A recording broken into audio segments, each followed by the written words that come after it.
Hey y'all. I'm so sorry. I thought that thing was just going to go away somehow by itself. But I want to say thank you guys for joining me and thank you guys for coming to another Thursday night vibe with your girl, Rise Girl. So, what are we doing? We are reasoning tonight. I appreciate each and every one of y'all for being here. If you shared the live, if you subscribed, if you told somebody about the channel, if you've donated, anything that you've done to show some support, I am definitely greatly appreciative for that. Now, this is the middle of the week. I want to say the end of the week, so I'm always looking forward to it. So you know what that means. I got a couple of hours for you with you guys because I have Friday tomorrow. So once you come to Reasoning with the Rise, I always have you something to sip on, and I don't promote tobacco smoking, but whatever you do, whatever your vice is, go ahead, get it in. I see a lot of people in the chat tonight with some really good people who I like. Definitely Chaotic Truth Live. Thank you so much for joining. It means the world to me. I appreciate it. HB2N, as always, I love you. Thank you for joining and thank you for your support. I see Richard, 77 Network, Silverback Orangutan. I saw your message. Was I going to be on time? So I pushed it back so I can be on time. 2 minutes late, but it's all right.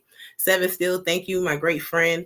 Love you and appreciate you. Kid Murray and Midlife Bro Logic, thank you all for being here. I got a guest today, a special guest. She's a dear friend of mine, and she is a healthcare or wellness professional. Great person. So I am glad that I can share her with you guys tonight. Tonight we will be talking about embracing life challenges, embracing the life challenges, and if you are or if you're not, are you thriving or surviving in life? A couple of shows ago, or possibly on CT Reacts, I think I posed that question, and now we're gonna go into it. But thank you for joining again. This has been a better week for me than it was last week. My family is alive, breathing, working, and I'm thriving in the spirit. So God is good, and I am blessed. My daughter has started swim classes this week. This might be the third week, but this is the week I really paid attention. So, God forgive me for that. And she's having a little issue because she wears glasses. So we're trying to figure out what do we do with her being under the water. It's making her a little apprehensive. It's making her a little, you know, just cowered down a little bit. But I'm thinking that maybe we can get some prescriptions for glasses, so for goggles. So if you guys have children or if y'all wear glasses, tell me what y'all did when y'all was swimming and doing all this. Like eventually she's trying to be competitive. So she's not old enough to do contacts. So please do not suggest contacts. Thank you. So what y'all sipping on? I see Ann Dog has joined the chat. Peace and love to you. Richard, how are you doing? I myself am sipping on some red. And what I'm smoking is medicinal. So it's not all for everybody, but it's for me. And I am coming down from Valentine's Day. Didn't do much. Chill with the boo thing, watch movies, order some food, did some things that you do as grown folks. And it was wonderful. I'm grateful for life, grateful to have a partner, grateful for all of those things in life. So when I think about thriving and surviving, I think about what does thriving mean? Thriving is to grow or to develop something vigorously, and surviving is to continue to live and exist in the same space, doing what you're doing, being stagnant, not taking opportunities. It's like meeting your basic needs, struggling possibly to achieve your goals, not actually feeling fulfilled, or not knowing what to do to get to those goals or how to find fulfillment. And whereas thriving is you're actively pursuing everything. You're living in the moment. You're finding fulfillment and satisfaction in everything. So I'm sure it's hard for people to keep that or maintain that consistently. We're working, raising kids, being a partner, a wife, a husband, girlfriend, a boyfriend, cousin, brother, or sister, an employee to somebody, or you might be a boss, because everybody on YouTube have their own business and a boss. So I'm sure you might be a boss. Um, a nanny, all types of stuff that just go on. Living in the city, driving in traffic, all of that, all of that, all of that. I've already got a suggestion for glasses and goggles. Thank you guys so much. I appreciate that. But all of that can take a toll on your mental wellness. It can take a toll on just feeling like you're in that everyday 9 to 5, the rat race. How do you maintain yourself in a rat race? Can you maintain yourself in a rat race? I was talking to my friend today, and she actually was the inspiration for this title. She and I have both made some major changes in our lives. I would say we've jumped on opportunities and met challenges in life and attacked those. And for that, we are being better people and having introspective moments. So I want to share that. And I want to ask you guys, are you doing that, or what's preventing you from doing that? Are you trying to meet the needs of other people, meet the needs of family members, meet the needs of girlfriends, meet the needs of partners? Are you constantly just Ivy dreams? How you doing, Ivy? I am so sorry. I am so glad that you are in the chat. Thank you. But always trying to, I lost my train of thought. Always trying to meet the needs of other people. Are you doing that?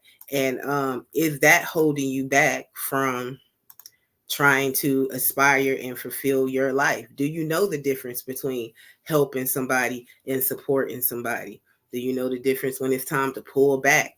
Is the help that you're doing a disadvantage to you? Is it enabling that person and constantly they're always coming back? It's a major thing with help. Like, you help somebody because you love them. You help them so that they can achieve some things. But you're not the answer for the outcome. You're not responsible if it doesn't work out. Whereas when you're helping them, they're going to constantly want that motivation, encouragement, money, food, whatever they need. If they hungry, it's your fault. If they ain't got it, it's your fault. So sometimes you got to pull back. It's at a disadvantage. But if you support somebody, you're supporting them and you're giving them exactly what you feel they need, what you feel they need, and what you feel you're going to give them in that moment. As in, where you're, I'm sorry, when you're supporting somebody, you do what they ask you to do. You give them what they ask for, and you out. And when you helping somebody, you give them what you feel they need to help them in that moment. Are you able to distinguish from that? Are those things holding you back? So if you're trying to achieve optimal success and embrace all the challenges in life, attack job opportunities, attack the things that come your way, are you able to do that? The next question that I pose for tonight is making peace amongst chaos, is what I always say. Or how do you find a quiet place in your mind? How do you maintain that? What do you do with that? So I have a guest tonight who's coming on the panel. I'm going to call her Nisi. You guys are going to be introduced to her as Nisi. She's a triple certified wellness guru, but her expertise is in yoga. I'm sorry. Expertise is in yoga. She's a vegetarian of culinary arts and holistic health. And she's also known for her wit, sharp tongue, sarcasm, and she's a self-proclaimed beep Biblo5. So I'm going to bring Nisi up, and Nisi's going to talk to us and encourage us and join this conversation. So hope you guys are ready for that. Nisi, are you ready? Okay. Hey, Hey, how are Nisi. you? I am well. You look beautiful over there. Oh, you look great as well. And to piggyback off of something that someone else said, your blouse is really pretty too. I like that color. Oh, thank you. I tried to put it on because I knew I was going to have a special person on here tonight. So these my special clothes. Hey, So the I'm black tea, talking and I'm in bed chilling. good. So I'm talking about embracing challenges. And of course, you were the inspiration for that title because of our conversations that we have and we had earlier. Um, I wanted to ask you, when you think about that statement, what comes to mind? in embracing challenges? It's confronting situations that may be adverse, that that hit to the heart of a matter, and Hmm. that you're trying to prevail from. Yeah. Okay. Okay. So would you say that you hit some huge milestones or overcame some challenges, hit them dead on, or cowered it away and it took you some time to get there? Would have cowered away. Like, ignored the things that were going on or the things that you needed to do, and then eventually it just came up and you were able to do it. Like, how did you get to that point? And for Oh no, I think your video's messing up. I can't really hear you. Okay, there you go. Yikes, can you hear me now? I got you. Yeah. Okay. Doing introspective work and really sort of looking at yourself. I think that, we often will face a challenge and find every excuse in the book to sort of get around it. Hmm.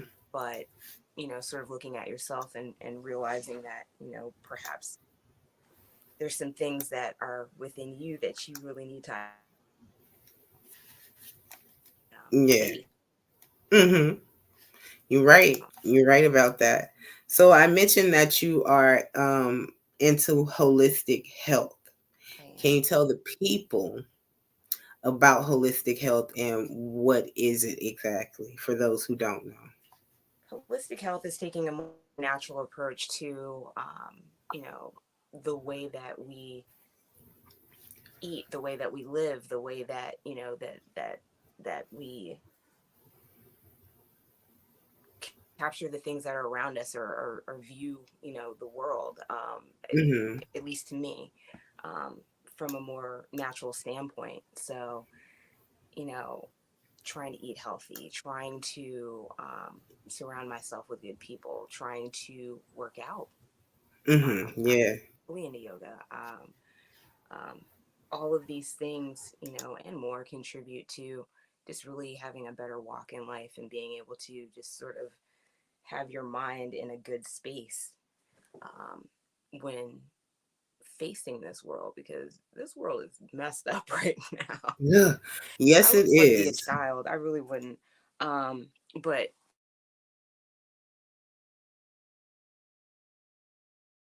to just better ourselves and feel better, to get up in the morning and actually actively feel decent. As we age, the aches and pains start to hit you. And I used to always laugh when my parents would, get up in the morning like, oh God, or, like they're getting up from a sofa and making noises, and I'm not trying to be that person. I'm not trying to be that person. I'm trying to eat to live, live to eat.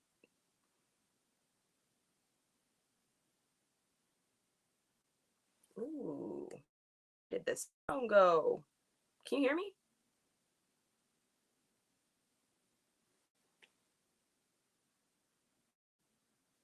What happened?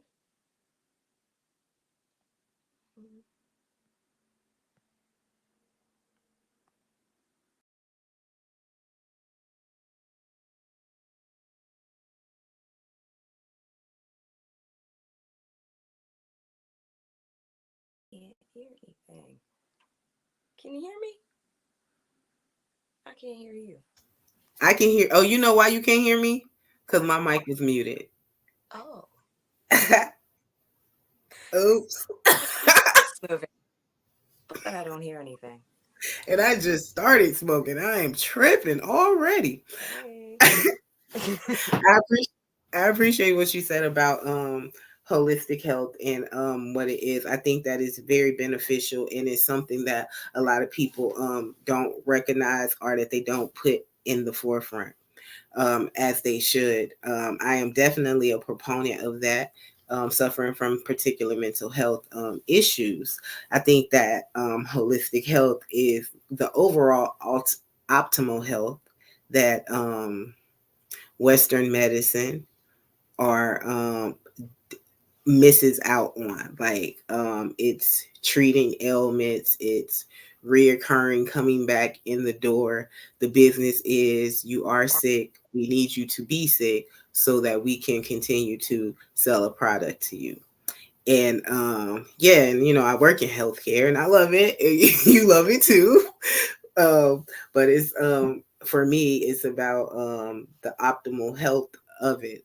Better medications, better management, better doctors, being able to see things that cater to your health as well as your mental, so that because all those things coincide, as well as your spiritual and your emotional.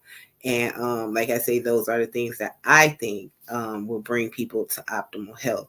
I think it also aids in meeting everyday challenges. Like you said, life is hard, very hard, and it can get very tricky and tough when you said that you have to leave some things alone so that you can move forward, or when you have to leave particular situations. I think that leads us into making peace in the midst of chaos and quieting the mind. And maybe that's some of the things that yoga does for you, or things of that nature. How do you quiet your mind, and how do you make peace out of chaos? Meditation plays highly with me. Mm-hmm. However, um, for the average person, I would say it's actually a little bit difficult to quiet one's mind. Um, and I still find it to be a challenge, but it's something that I'm embracing and really trying to adopt heavily into practice. Um, and just to piggyback off of what you were saying previously, allopathic healthcare is sick care. It is Mm-hmm. absolutely sick care. Natural and holistic means of, taking care of oneself is really the best practice. But not everybody can necessarily do that. Um, Yeah. Adopting little changes, you know, go take a yoga class or basketball. That's activity. That's getting out. That's doing something, whatever it may be that you enjoy. Um, but even looking at one's diet to even of fried foods. We do. It's yummy. It's great. You know, elimination diets and looking at things, taking a really clear picture and again, introspective work, looking at what you're eating, looking at, Mm-hmm. what your daily practices are. It's enough that you are going to, a 9 to 5 job and, wearing yourself out during the day. What are you doing to love on yourself though? Mm-hmm. Sometimes we don't have partners or we might not have, you know, a support system of sorts. You may even need to be your get out, walk, get some fresh air. Mm-hmm. It's those practices that we have to initiate ourselves in order to sort of adopt a more holistic lifestyle. Yeah, it's definitely a complete lifestyle. It's kind of like how people proclaim to be Christians or something like that. In the end, there is a great result, a great reward, Right. and you would hope that it's in optimal health, hopefully longevity on your life, better mental state, um, being able to take on challenges that you never thought that you could possibly endure or take on.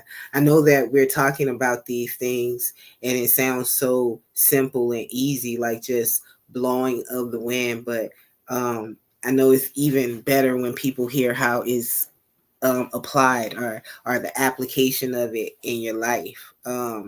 As for me, when I think about am I what is it? What was the title? Meeting my everyday, embracing my life challenges. I would say when I was 26.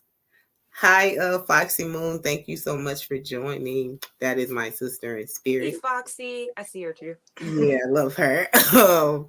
When I was 26, I was embracing everything, all of life's challenges. I had graduated from grad school, thought the world was at my hands, money, opportunity, all of that stuff. And those were the things that I thought at that time fulfilled me. It gave me a great sense of pride to know that I can make money, gave me a great sense of pride to know that on paper I looked good, all those things and it could be ego or superficial, but I thought that it was total fulfillment. And it wasn't until life happened or things happened where those things were taken away. It was hard to maintain certain things. And then all of that, I felt like I had lost a sense of my value or I didn't know who I was. And it took time to realize that you're not a job, you're not a degree, you're not a diploma, you're not a 9 to 5, you're not just somebody's sister, because at that time I didn't have kids or anything. And then I had to learn things about myself, learn to like myself, learn to eat right, learn to breathe, learn to exercise, all those things. And I would say it took years to be able to sit in this moment or be this woman that I am. I'm not perfect by no means, but it took years.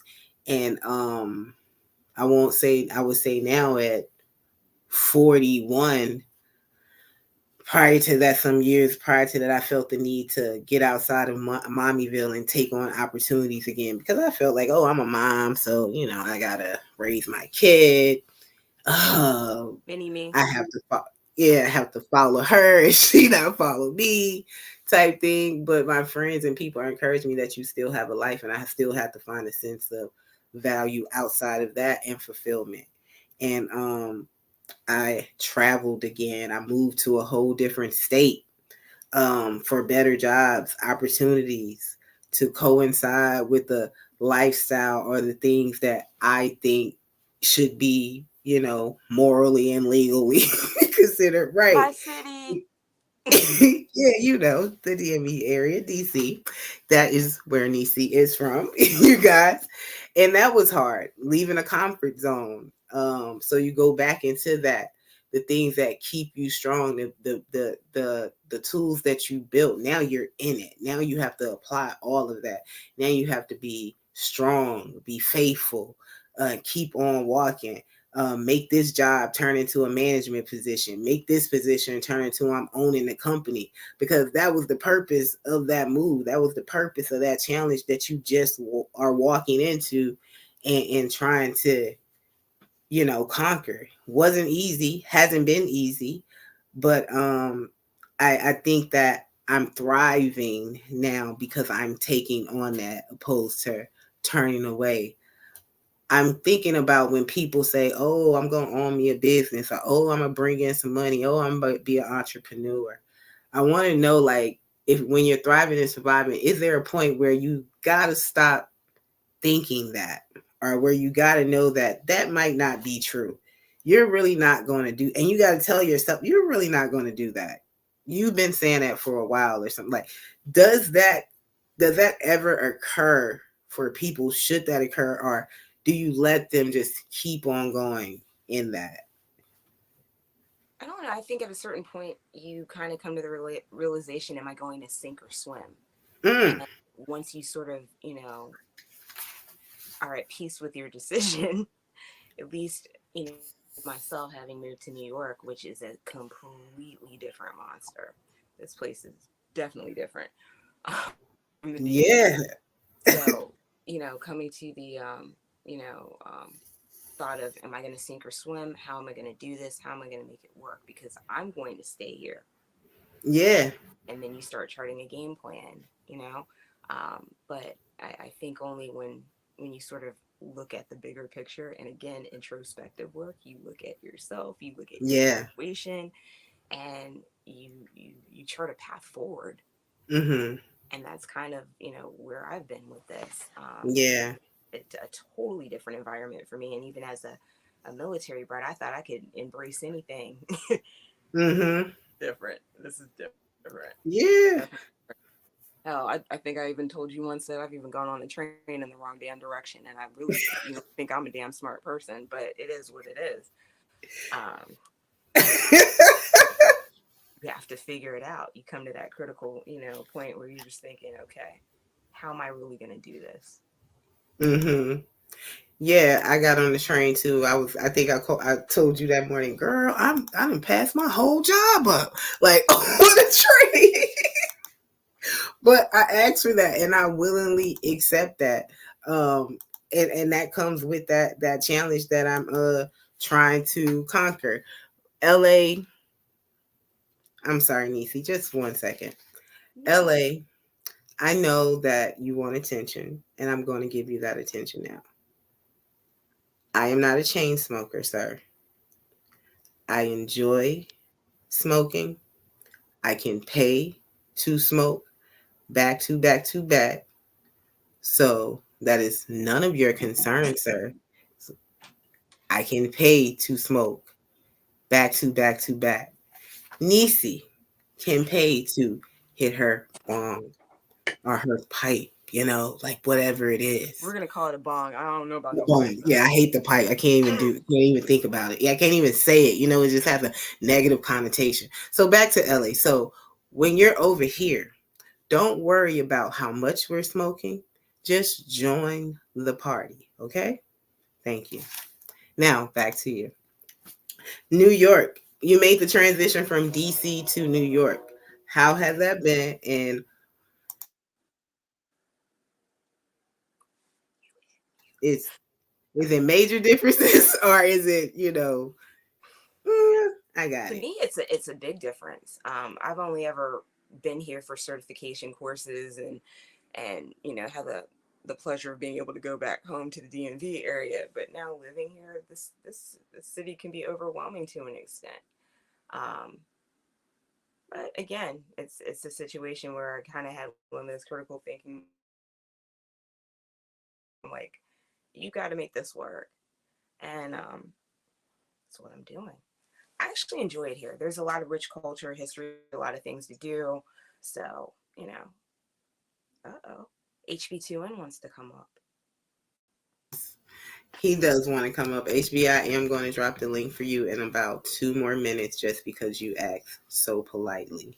Uh, yes, I can definitely relate. I would want to thank you for being a great support for me in my transition. You have helped me a lot tremendously. And Likewise. yeah, it takes good people in your life and a good support system.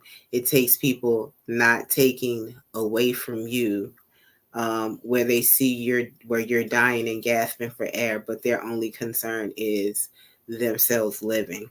What do you think about the help and support aspect that people feel they have to give or have to do in life? Like, what do you think of that? You're a nurturer. I'm a nurturer. I think we're Mm-hmm. both empaths, having worked in the healthcare space. Um, but we need to be loved on as well. And sometimes you just try to take on everything by yourself. So again, as much as you're giving me accolades, I would in turn give you the same. Um, because there were times where I was just like you were coming to DC and we're like, I don't know, coming to New York, and I'm like, oh my God, you know what I mean? And being able to bounce off those thoughts with one another, has truly been helpful. Maybe a peer Oh, you're breaking up, Nisi. I can't really hear you. ooh, and this is hear me any. While you get that together, I'll read some comments. LA says Michael is a fan of me. The 77 Network says, "Is this going to be an open panel?" This is going to be an open panel. 77. I have a guest, so I would like to speak to her one on one first, and then we will let you guys up. No rush, sir, but it will be a panel for you guys to speak.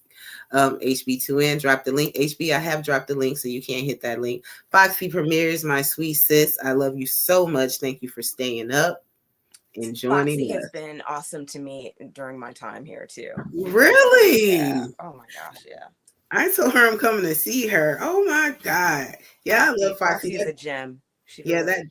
that doesn't surprise me. She is all the spirit that we need in this life. Some days she's awesome. She says, "I lived in New York all my life. It's overwhelming to me. 15 in the chat. He says you're growing. Somebody says HB2N is weird. I am dropping the link again. Thank you guys so much for joining. If you have not hit the like, please hit the like. My Cash App is going across the screen. So if you like the content, like the conversation, please donate and show your appreciation.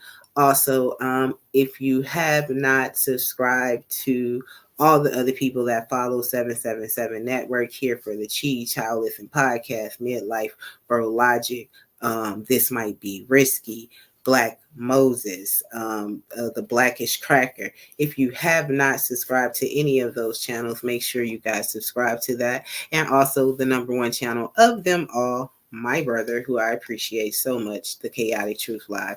Please subscribe to that. We are going to continue our conversation with Nisi.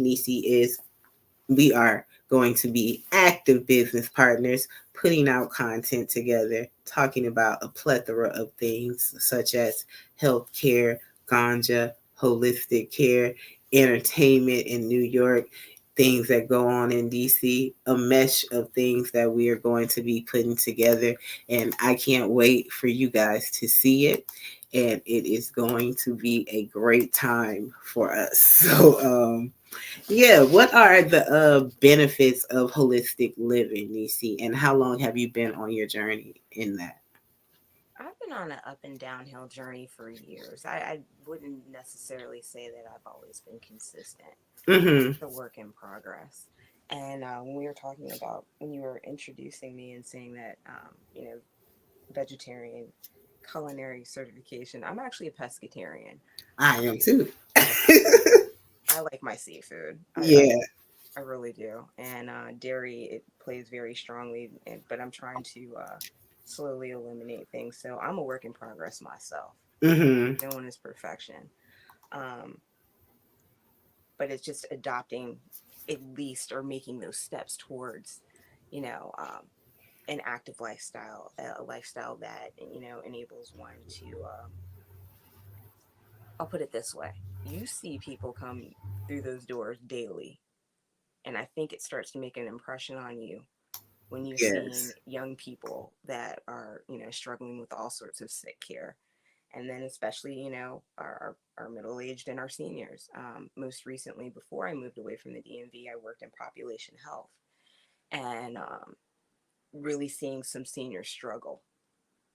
And it starts to take sort of a toll on you when you're seeing, like, wow, they don't have, um, the access in a lot of ways, unless they have someone that, sort of cares after them and that sort of thing, to make sure that they're maintaining their health and going to their appointments and things of that nature. Yeah. But you, after a certain point, you want to get away from allopathic care primarily and take the onus upon yourself to really sort of adopt a healthy lifestyle.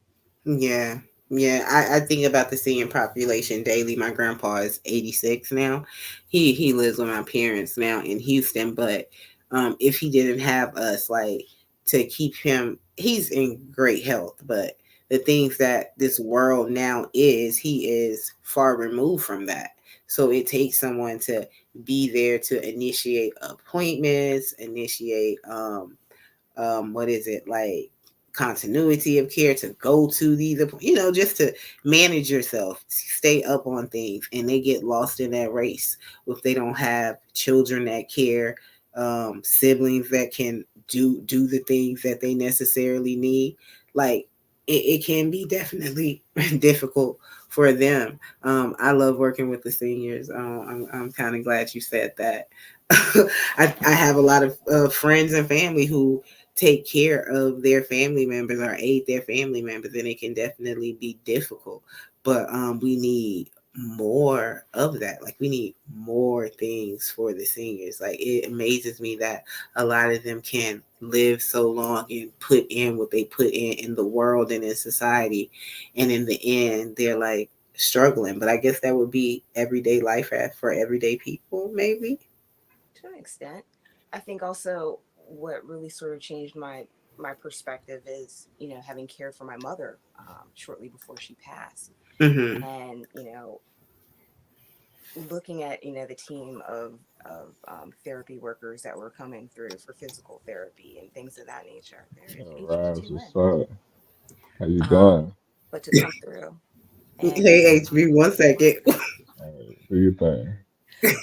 but to come through and care for someone near their end stage of life. So when you start, looking at, wow, that's one I'm parent, just and talking about now old you have people. another parent that's up in age. Even with population health and reaching out to our Medicare population and speaking with them, calling a couple of them and She then sounds saying, okay, smart. are you calling to see if I'm drooling on myself? But it Mm, makes, they like the fact that somebody was reaching out and cared enough.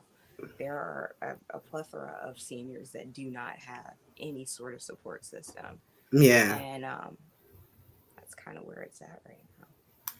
Thank you for that. HB, thank you so much for joining the panel. Tonight we're talking about embracing life Yeah, challenges, thriving and surviving and doing those things. You, sir, have there been yeah, major changes in your life? Are you thriving and surviving and embracing all of life challenges? yeah. Especially watching you two ladies. I've been really thriving over here. But HB. Nisi, how you doing, Nisi? What's up, HB2N? I'm doing all right. Yeah, I like your glasses. Thank you. Yeah, I'm over here trying to take down these funky ass braids right now. Hey, Foxy. Hey, Oh yeah, Foxy. Foxy. How you doing, Foxy? But yeah. Speaking of all this holistic shit, I've been doing um what's it called? Embracing. Intermediate fasting.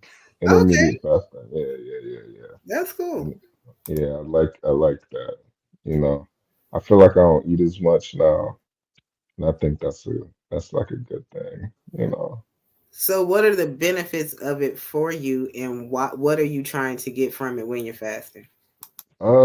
Just not eat as much. Sometimes I feel like a fat ass because I'll snack and eat all day. And it's just like, damn, fucking gaining weight like a motherfucker. So I started, HB with the cursing, please. oh, okay, my bad, Ross girl. Um, but yeah.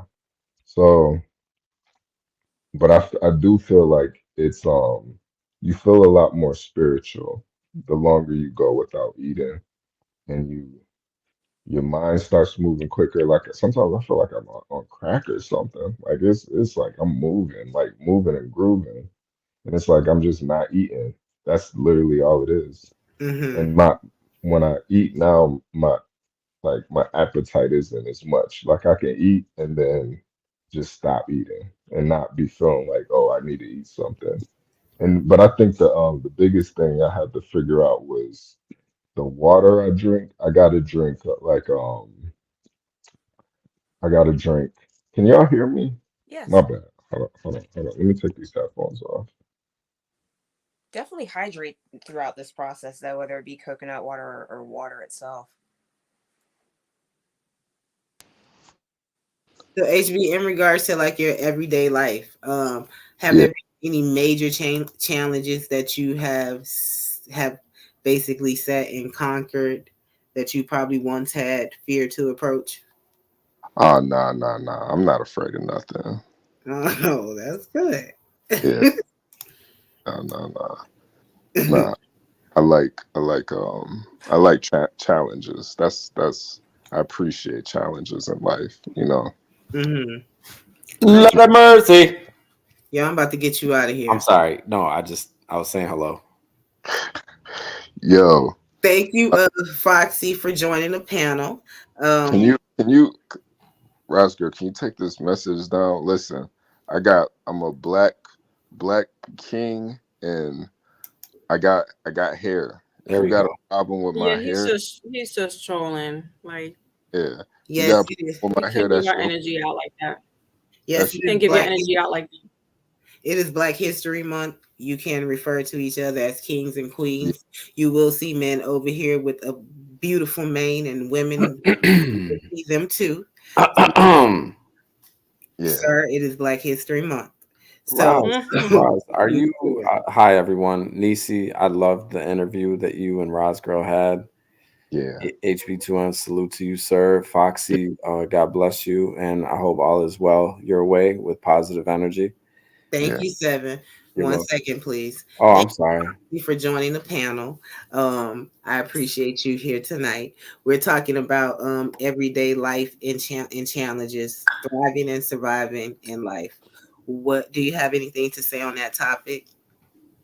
Are we talking about me or are you I talking am about? talking to Foxy right now, Seven. Oh, I'm Oh, sorry. well, first of all, my beauty queen, it's a pleasure to finally catch up on your lives. Thank you. Your skin is glowing, amazing. I haven't seen you face to face in a while, so I love it. I love you. Thank you. I love you too. And to my beautiful sis Nisi, what's up? It's Hey, so good to see you too. likewise, always a pleasure, Foxy. Always. She was Whoa. my last personal reading that I did when I closed before I closed down my calendar, and we spent Oh, like about almost 2 hours. Yeah, wow. Mhm. we did. That's awesome.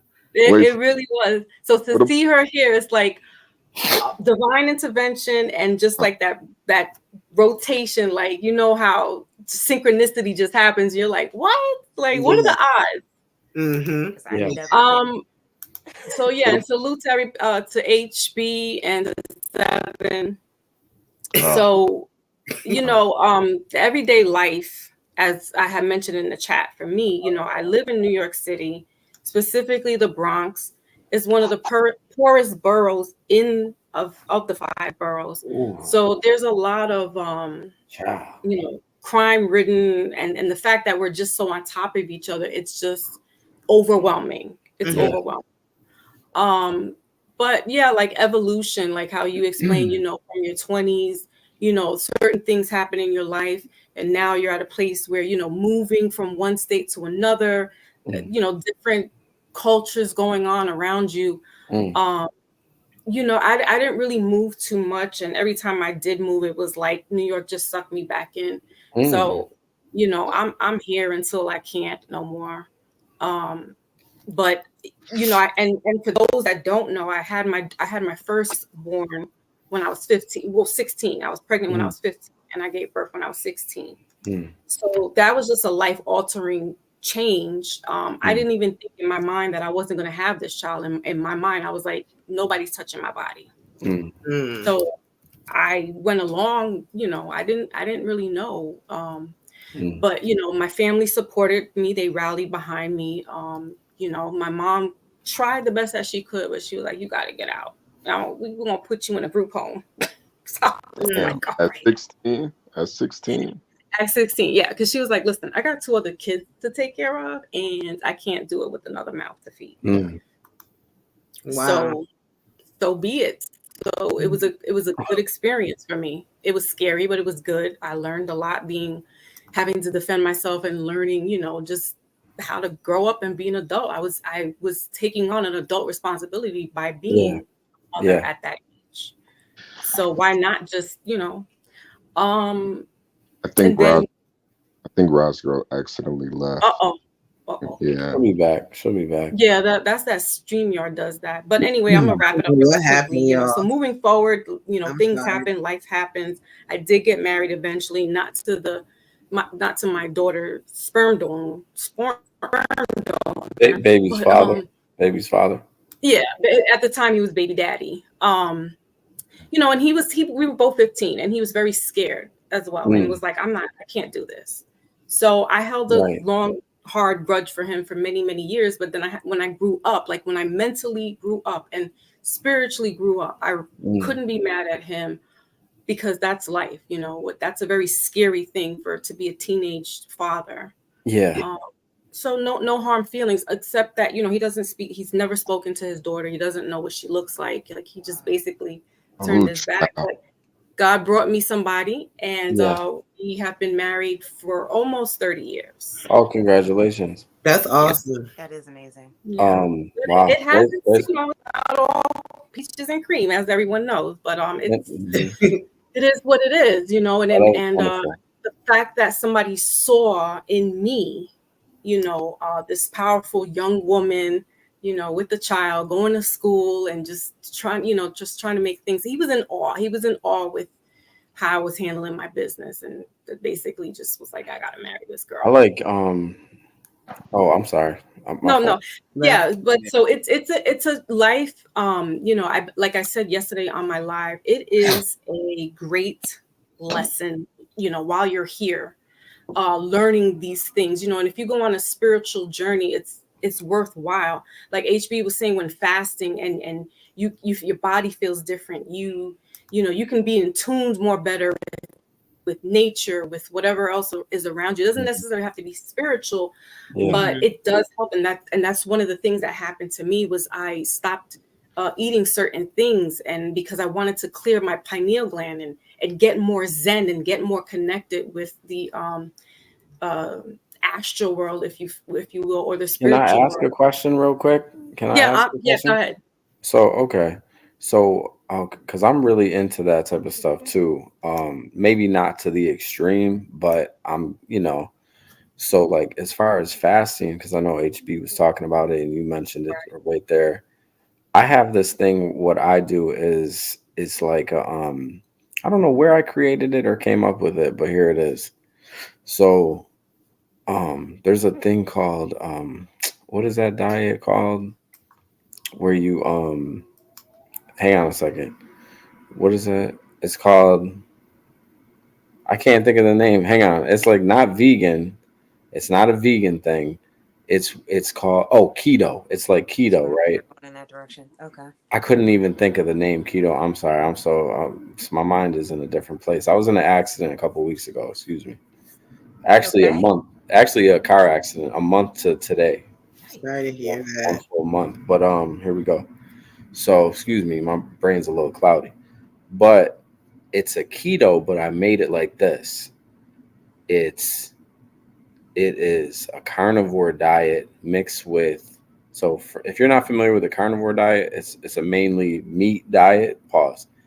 And you can eat very low carbs like and vegetables and stuff like that. What I did was I ate no bread, no cheese, and no sugar.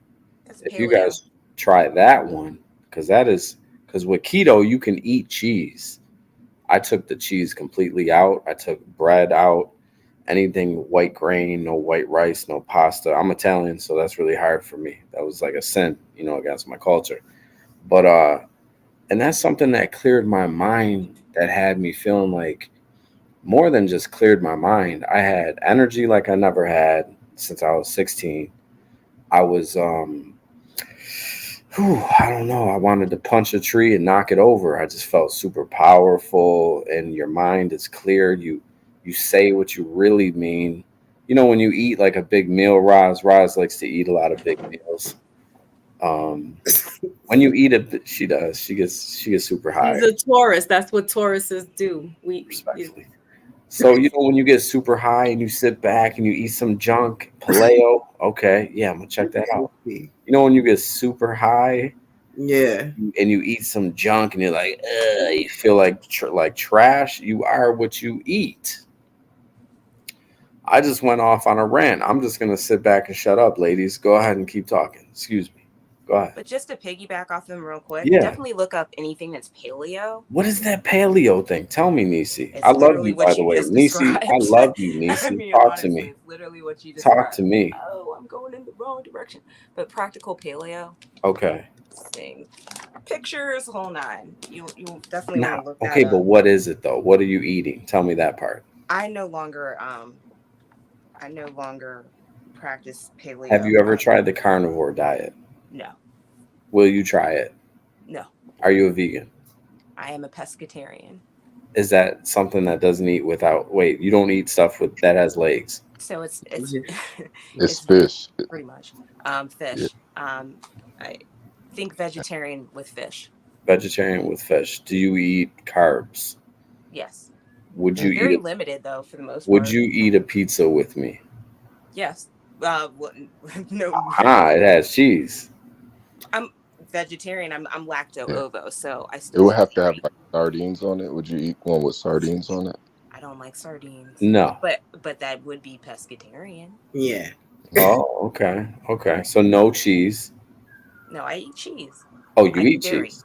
So we can eat Lacto cheese, ovo but is you're actually lacto. dairy. What is lacto ovo? Lacto ovo is dairy and eggs.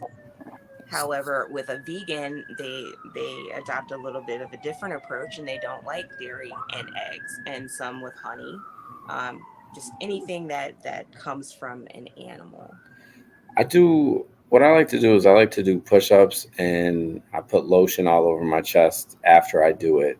The reason I do that is because hang on a second, I'm Roz. trying to Roz, keep let's see. going with this one. No, because it sounds like I'm going somewhere crazy, but hang on. I want to talk about skin and elasticity. Is that what it's called? Okay, Elasticity, so yes. we're not there yet, Seven. It's talking about beauty. I'm talking about beauty techniques and stuff, Roz. Can y'all hear me? Because Seven, I don't think you can hear me. We're Yeah, not there yet. So No, we're I you, can't talking hear you, Roz. about you, diet right you now. No, I sound can't. you sound great, Ras girl. By the way. Thank you. And I love your avatar. That lady's Oh yeah, beautiful. yeah. This That's a beautiful. star. All you women look like stars. I want to talk to you guys more often. So Yeah. 1 second, you I guys. want you three on a whole panel all the time. 1 second, Seven, Don't get please. nasty with me, Roz. Please, come on. Thank you, Nisi, for showing that book, the Paleo book, because I was going to show the book Ooh, that I read also. It's holistic. African Holistic Health. That Layla Africa. Yeah. Lord have mercy. Yep. Yeah, so it's about holistic health, and it has recipes in here. It talks about herbs and minerals, all of those things that you can incorporate into your everyday life. Um, Talks about things about the male reproductive system, the female reproductive system. Oh wow. All Wait, Ras girl, can you get yeah, into that? Can you get into that a little bit? Can I ask you about lotion? I Because haven't made it to that point yet. can you tell me what type That's, of have lotion? you seen HB? He's got your pictures of his Yeah, avatar. I'm gonna have to put them down for a second. They He's a understand it. trip. Yeah. So once again, Nisi is promoting paleo and pescatarian diet. I am promoting holistic health and holistic diets from this book. I am sure Foxy has many diets to speak on that she also would like to promote as well. So when we're talking about these things, it is actually real life. Like you actually have to want to achieve something, be your higher self, you know? And I think Honestly, Foxy can. black seed. Yeah. Can y'all can see that? Yes. Yes, I think Okay. Foxy can speak on this to the guys if she would want to when they're asking those questions about what was it, elasticity. Elasticity. Yeah, I mean, drink water. so basically, like that's the real key to it. Yeah. And what I was showing is a picture of, oil of oregano is good to have in your arsenal. That clears up like coughing, mucus congestion, and chlorophyll is that green. What the plants eats. The photosynthesis and Mhm. chlorophyll. So I'll put some droppers in my orange juice. You could put it in water.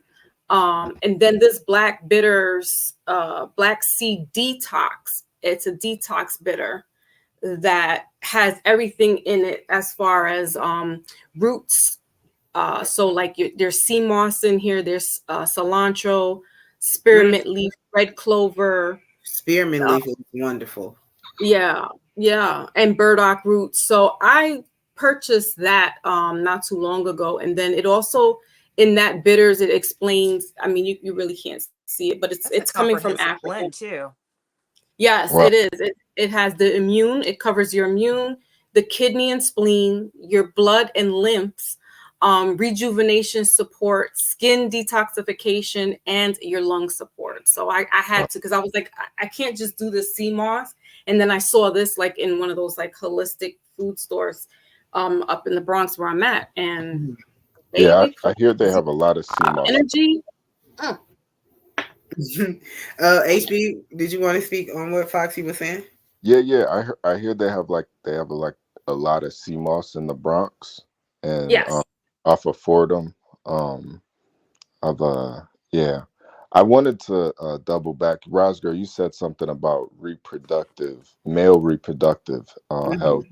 So I wanted to ask you ladies, what would you suggest naturally that would um make my Not necessarily my erection harder, Where we going with this one, AJ? but like my like when I complete, I want more of the completion. Do you know anything that could help that? What comes out is what you put in your body. Mm. So I should start drinking milk or something. Possibly milk, water. Milk isn't good for you. Milk is only for cows. Okay. Right. But Okay. Yeah, water. because I want like a really big kind of load more, and it's kind of it's average. I feel Would Hmm. it. that Well, be have like a you full tried semen semen retention retention? situation? Yeah, yeah. No, I do a lot of semen retention. Honestly, I really do. That's why I'm usually kind of horny because I do a lot of semen retention. I like the longest I've went was maybe 3.5 months, and Oh wow. then yeah, and then I don't count when I actually have sex with a woman. Um, Hmm. so the longest I went was about 3.5 months, and I actually That's pretty impressive, like for a yeah, guy to yeah, hold back. and I didn't Do you even do meditations or any kind of you know, yeah, uh trying to do, what does they call that? Creativity, because with the holding back the retention, that's what you should yeah, be doing, is channeling it into something else. yeah. No, you definitely have to stay busy. Mm. They say the a idle mind is the devil's playground, and especially an idle hand that can definitely be the devil's playground. So I try to stay active. I work out, take little jogs, runs here, and all those things. So I definitely do I that. don't think there's anything, unless um my sisters know up here, if there's anything that's going to help with as far as girth or length or anything like that. I think it is what it is. But Right. Yeah, it Yeah, is what if that you is. want to look to clean out your system and the right. prostate area and things of that nature, yeah, definitely check out what I just showed, and what our sisters showed up here as well. Because yeah, what you put in is definitely going to, um And here, affect your body and things of that nature. it speaks on the male's orgasm Mhm. and ejaculation. There you Excuse me, I go. just walked into this. What is Okay. going on? To answer your question, they said that it's more of a mental and physical Oh, connection. okay, okay. What are So we So I talking? need I just need walked to. into ejaculation. What is going maybe, on? excuse Yeah, us no, for a no, no. second, maybe in We're that moment you need to be aligned mentally as well as physically, and right. somewhere in those. I don't have no problem with that. I'm I don't have speaking no erectile to dysfunction. It's not about that. Yeah. Yeah, Wait, no, no, no, no. Beauty Queen, I can you was read a little bit from that book, from that part? yeah. I Is can it get into Sure. it. possible? You can. Yes. Okay. So it says, hmm. Orgasm is a pleasant, holistic sensation caused by a physically stimulating climax caused by elevation of mind and spirit. Orgasms can be achieved without ejaculating sperm. Orgasm is a holistic expression of mental and spiritual balance. It tells you how it can be achieved with the male and the female, of course, but it says it's a pleasant physical sensation of unions reaching its highest height, like when I mentioned higher self, and during sensation. It also says that an orgasm and what is it? A climax are not the same thing, are Mm, completely Yeah, two yeah. different things. I've So, noticed that sometimes I'll wow. orgasm before I I didn't actually know that. climax. yeah, I didn't until I started reading this. Yeah, Wow. But I kind of thought that also, like, like I don't want to get yeah, all into it because I'm a Christian and everything. But yeah. No, no. We're just talking about the health The aspect but of science, it, yeah, not the the science yeah, and the not health. the sexual but part of it. I didn't know that it was the difference between the climax and the orgasm. Yeah, usually Yeah. I can feel the orgasm first, and then maybe like 30 seconds later I actually climax. And, According to this, it says a climax is not an orgasm. An orgasm can only be achieved by the holistic union of complementary sexes of male and female. Mm, mm, Oh, so you need a that makes partner sense. to. Right. for orgasm moment. You can't just be, using the hand as HPV. Oh yeah, yeah. So, Do you know why? Do you know why um you feel so kind of sad after you climax by yourself? Do you know? Do you know what that is? Like you mhm, kind of feel depressed a little bit. You're staying by yourself because it's self pleasure. I would yeah, imagine, and Right, you don't have a partner. maybe there's a right. sense of guilt there or something that Yeah, you're doing this act, especially if it's excessively. But they yeah. do say that to do that is healthy, so you would have to Hmm. align that Right. with your. Especially for the prostate. I heard that. Hmm. Oh, Yes, I think okay. meditation would actually be helpful in that regard too. Yeah, exactly. yeah. I definitely do try to do meditation. I do like silent prayers and I do meditation. I kind of feel like they're kind of the same thing. Like you do a silent prayer and a meditation at the same time. And I try to kind of pray the sex demons away. That's what I call You messing them. me up with that picture, HB200. Okay, I'll change it. I'll change It's it. crazy. My bad. I'll change it. Are you here? Raz girl's just so beautiful. I She had to, is. Indeed, She's she is. freaking gorgeous. I Oh, had to show her Thank some you. respect. But yeah, I don't know if Seven is still here. I don't because he was a little confused when we were talking. I don't know if he has some. yeah. yeah, yeah, Yes, I Well, appreciate. it sounds Go like ahead. HB is on the right track though. It sounds like Mhm. he's Yes. doing what he should do. And it's being mature, it's being spiritually Yeah. mature as well. Hmm. I think that that's a good thing if a man is sexually disciplined. So, yeah. I agree. I feel like you're not a man until you can conquer your lust. yeah, yeah. Seriously, I think all men should practice conquering their lust. And yeah, Would you consider that an everyday challenge for some men? yeah, especially a guy like me. Yeah, it's usually like a everyday thing. Sometimes, just going to get Dunkin' Donuts in the morning and, seeing all those beautiful Latina ladies in there. It's, yeah. And I, get on panels like this and see all these beautiful women up here. It's an everyday struggle, but, through prayer and meditation, I, I, I try to overcome it. Are there some areas for anybody on the panel where you don't feel that you're totally fulfilled or actually embracing that part of your life or that part of it? I'm trying to say that part of your life. Yeah. Are you I saying think for sexually or just in general? no, in general, like, because it could be, spiritually, emotionally, sexually, physically. Is there anything that you feel that you're not actually embracing and you can pinpoint something that's holding you back from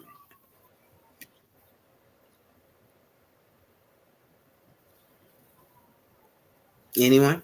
I think that we all hold ourselves back in different ways. I can't think of anything to say off the top of my head, but I'm Mm-hmm. still a work in progress myself. Mm-hmm. As we discussed off camera,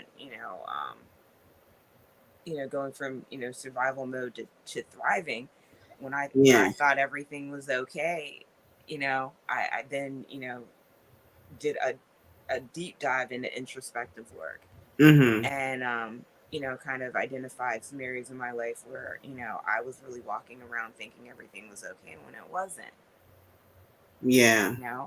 Definitely after and I hate to refer to it as such, but you know um my mother having passed, and I'm walking around thinking, okay, like I'm all right, I'm I'm dealing with this okay.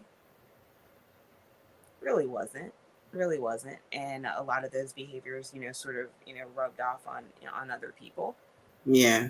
in the sense that I'm thinking I'm okay. I'm really not. You're in survival mode. Exactly. And sometimes in survival mode, it becomes so comfortable there that Right. you don't even realize that you're there. Like Right. you don't even realize it. and it impacts the way that you treat others that perhaps you're not even aware of. But one has to take accountability. But Mm-hmm. nonetheless, sometimes I say that all to say sometimes when you think you're okay, you're not. You're not. Yeah. Yeah, everyone has to learn to grieve. And you don't just grieve when people die. Like there are things that happen in your life that have to die and have to end.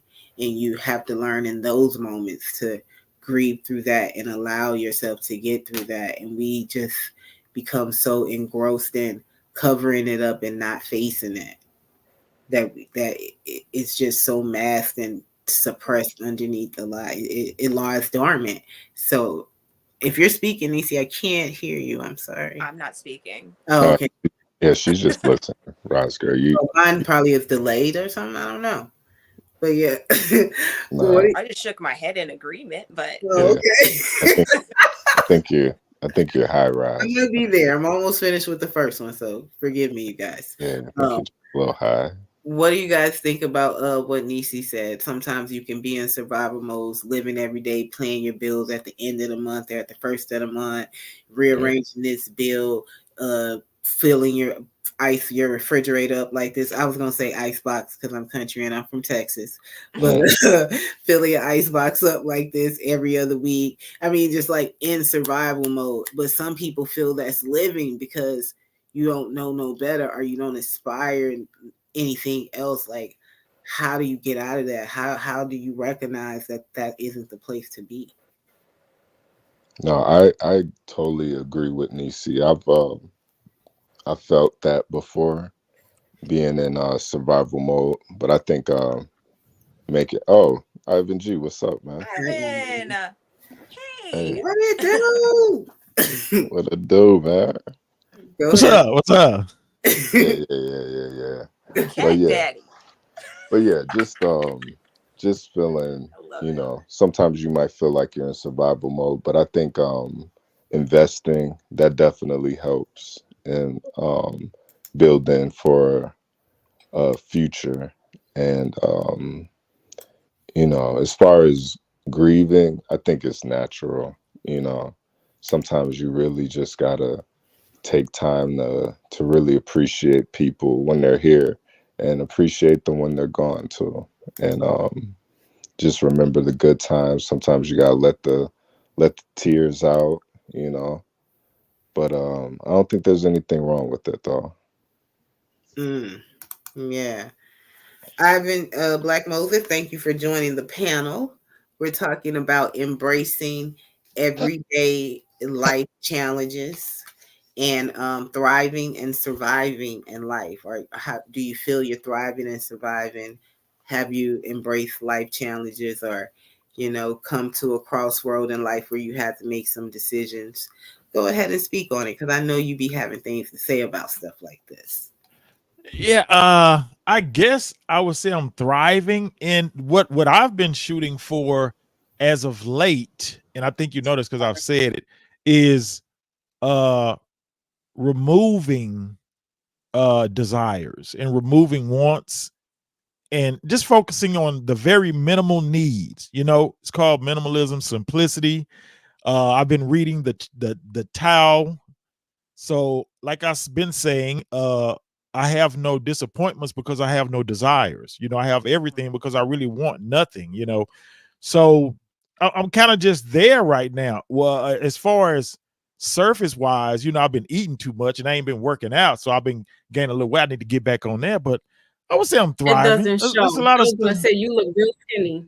I'm like, it Yeah, doesn't you show. do. I was about to say Thanks, that. Foxy. Thanks, Foxy.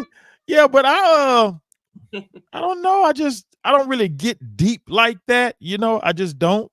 I just want to see my my kids are adults. I just want to see them. So I'm kind of there for them for whatever. And even if they don't want me there, I'm just kind of there for them. And other than that, man, I just don't care. I'm just dropping all the needs, all the wants, the desires, and all. I'm just dropping it. And it feels good just to be like, whatever. So you feel fulfilled in life, like you feel like you are fulfilling whatever your purpose or fulfilling certain things in life. Well, yeah. The only thing I didn't get to be a pro football player, but I realized I didn't practice like I should have. I didn't really put in the effort for that, and I'm seeing that now. So I didn't get that. That's one thing that didn't happen. It's some things I wish I could do over, I would say, but I don't have any regrets, because whenever I was doing what I was doing, I was enjoying it, And I've had frustrations and disappointments, that's a part of life. But other than that, nah, I think I'm thriving mentally more. That's what I'm working on. Just I want to get my mind to the point to where I can actually control other people's minds. That's why I really want to be psychokinetic. You know what I'm saying? I Yeah. want to be able to. I really want to control people's minds and build my own cult. That's where I am right now. Oh, okay. Okay. So in I order to do that, my mind has to be like at a level of just like multiversal. You know what I'm saying? So mm-hmm. whatever I say, it has to be like, almost just godlike. I just want another cult. I want to build my own cult. I think I want to go out like that, like David Koresh. Yeah, I think I want to do that. Or Jim Jones. Yeah, now Jim Jones, no, because he kind of went out like he didn't go out shooting. He went out drinking Kool-Aid. I'm not with that. I want to go out Why you like David trying to Koresh. why you trying to control people's minds? I control your mind. I control What your you doing mind. here? No, you don't. Simon, thank you for joining the panel. I will get to Salute to the panel. Salute to the chat. thank you. Well, 1 second. Let me get to you in about 2 seconds. I just want to speak to the chat because they are the people who are watching us. Dirty Dude, thank you for joining. Hi to you. Ivy Dream is still in the chat and she says hi to Black Moses. 777, you have somebody blocked. I put you down because there's no activity coming from you, 7. So when you're back, please type in the chat. John Logic, thank you for stopping through. I greatly appreciate you. And he says the cult of Ivan. And everybody is saying hi to Black Moses. Black Measy. What's up, y'all? Thank you, Simon, for joining the panel. We are talking about embracing life challenges. We are talking about, do you feel like you're thriving and surviving in life mentally, physically, emotionally? What are some things that you have to say about that? Oh, and before I say that, our guest tonight is Nisi on the panel. So, please say hi to her as well. Hello. Hello, Missy. hello. How you doing? Good, and you? Where you from? The DMV. What's that? I'm from London. I don't know what that means. Understood. I get that in New York too. They're like, what are you talking about? Department of Motor Vehicles? DC, Yeah. Maryland, Virginia area. I don't know. Just being I was honest born with in you. DC. What's a deer? I don't know. Okay, those District of acronyms are Columbia, crazy. the nation's capital. All right. Is that how you approach a date? Oh Is my that gosh, what? Simon. All right. I'm sorry. You want me to approach the question like embracing new challenges? I don't think there's new challenges. I think my sister Ivan turned G, around. what's up? Sorry. What's up, Seb? Triple Seb? What's going on? Sorry. I ain't gonna get on the 777. I'll tell you that right now. What you Right? saying? So like, yeah, what you said, bro? I'm just saying, like, my sister told me a long time ago when I was in the rap game that the Excuse me, song. Simon. You Excuse see me. what 1 I'm? second. Oh, right. See, this was I can't have a No, conversation. no, I'm sorry. 7, please do not speak when somebody is speaking. Ivan, please, y'all let him speak. Go ahead, Simon. This guy acts like a 15-year-old. Like I can't. You get what I'm saying? So unless you want me to talk, let's go to somebody else because he's just being stupid. Go Right? ahead, It's Simon. ridiculous. Speak on what you were saying, please. Roz, why do you attack me like that, Roz?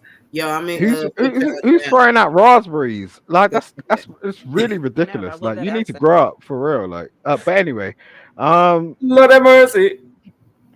do you know how Hey, Simon. insulting that is? Roz, Hey, I love See, Simon, you were a rapper? Simon, you were a rapper? detracting from the whole conversation. Like this lady asked me a question, and now we have someone on the right and someone on the left who act like childish men. and this is Yeah, why yeah, yeah, women yeah. can't. But I'm just You're I just asked, acting was you a rapper? childish. I just That's asked, were not you the a point. rapper? What's childish about that? I just asked, were you a rapper? You said you were a rapper. This is the problem. Like, are you guys married? No. You've been in relationships, singular. Like, and you don't even want to listen to anything.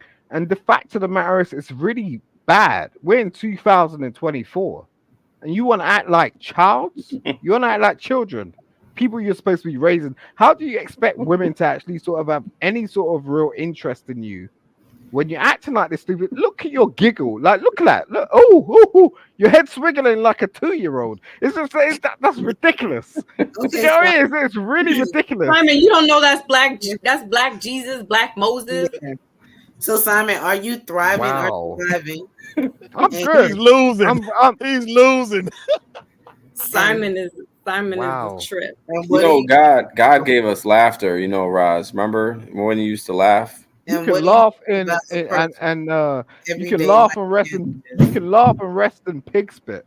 Do you get what I'm saying? It's like none of you dudes out here are doing anything for these Ooh, there women, we and this is the go. Hit problem. that bong, Nisi. Pig spit. That sounds like something African. Yeah.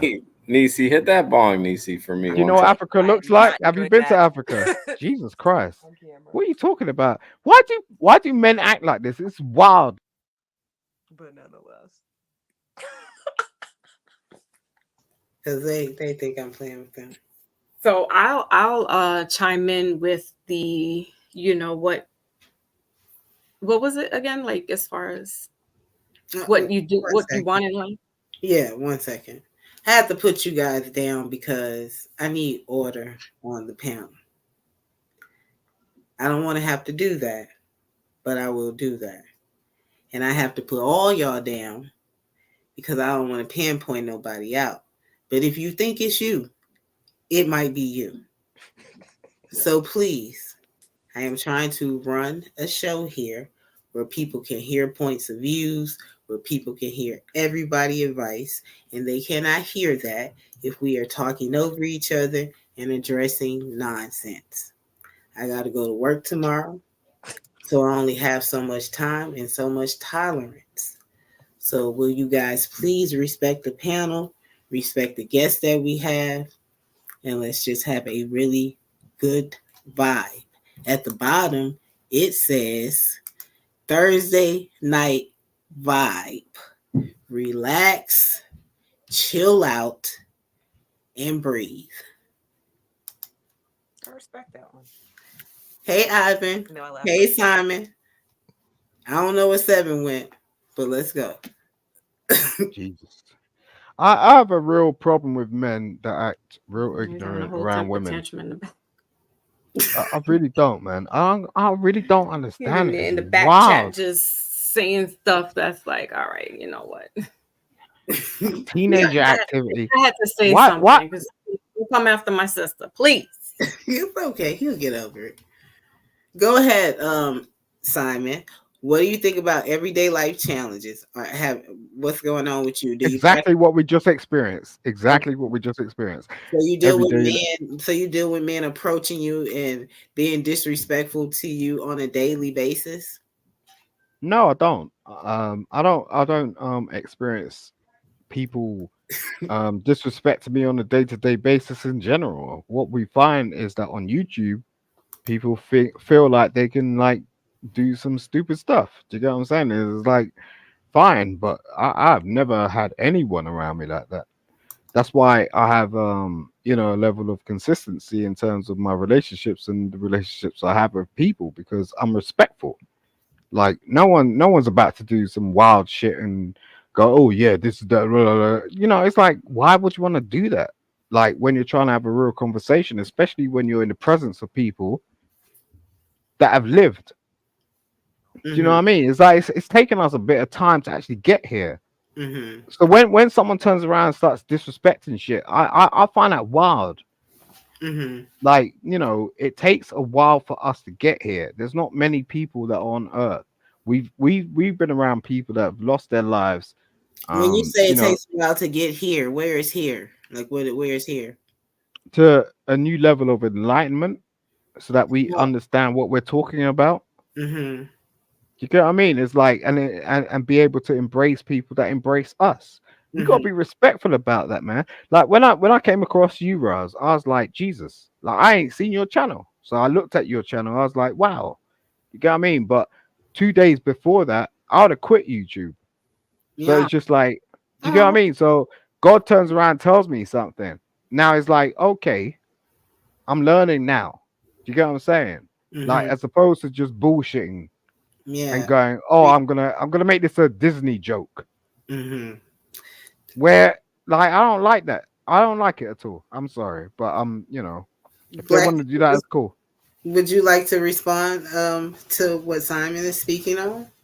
Do Cat you daddy. experience some of the things that Simon experienced? I'm sorry, ladies, if you have want to say something, you definitely can.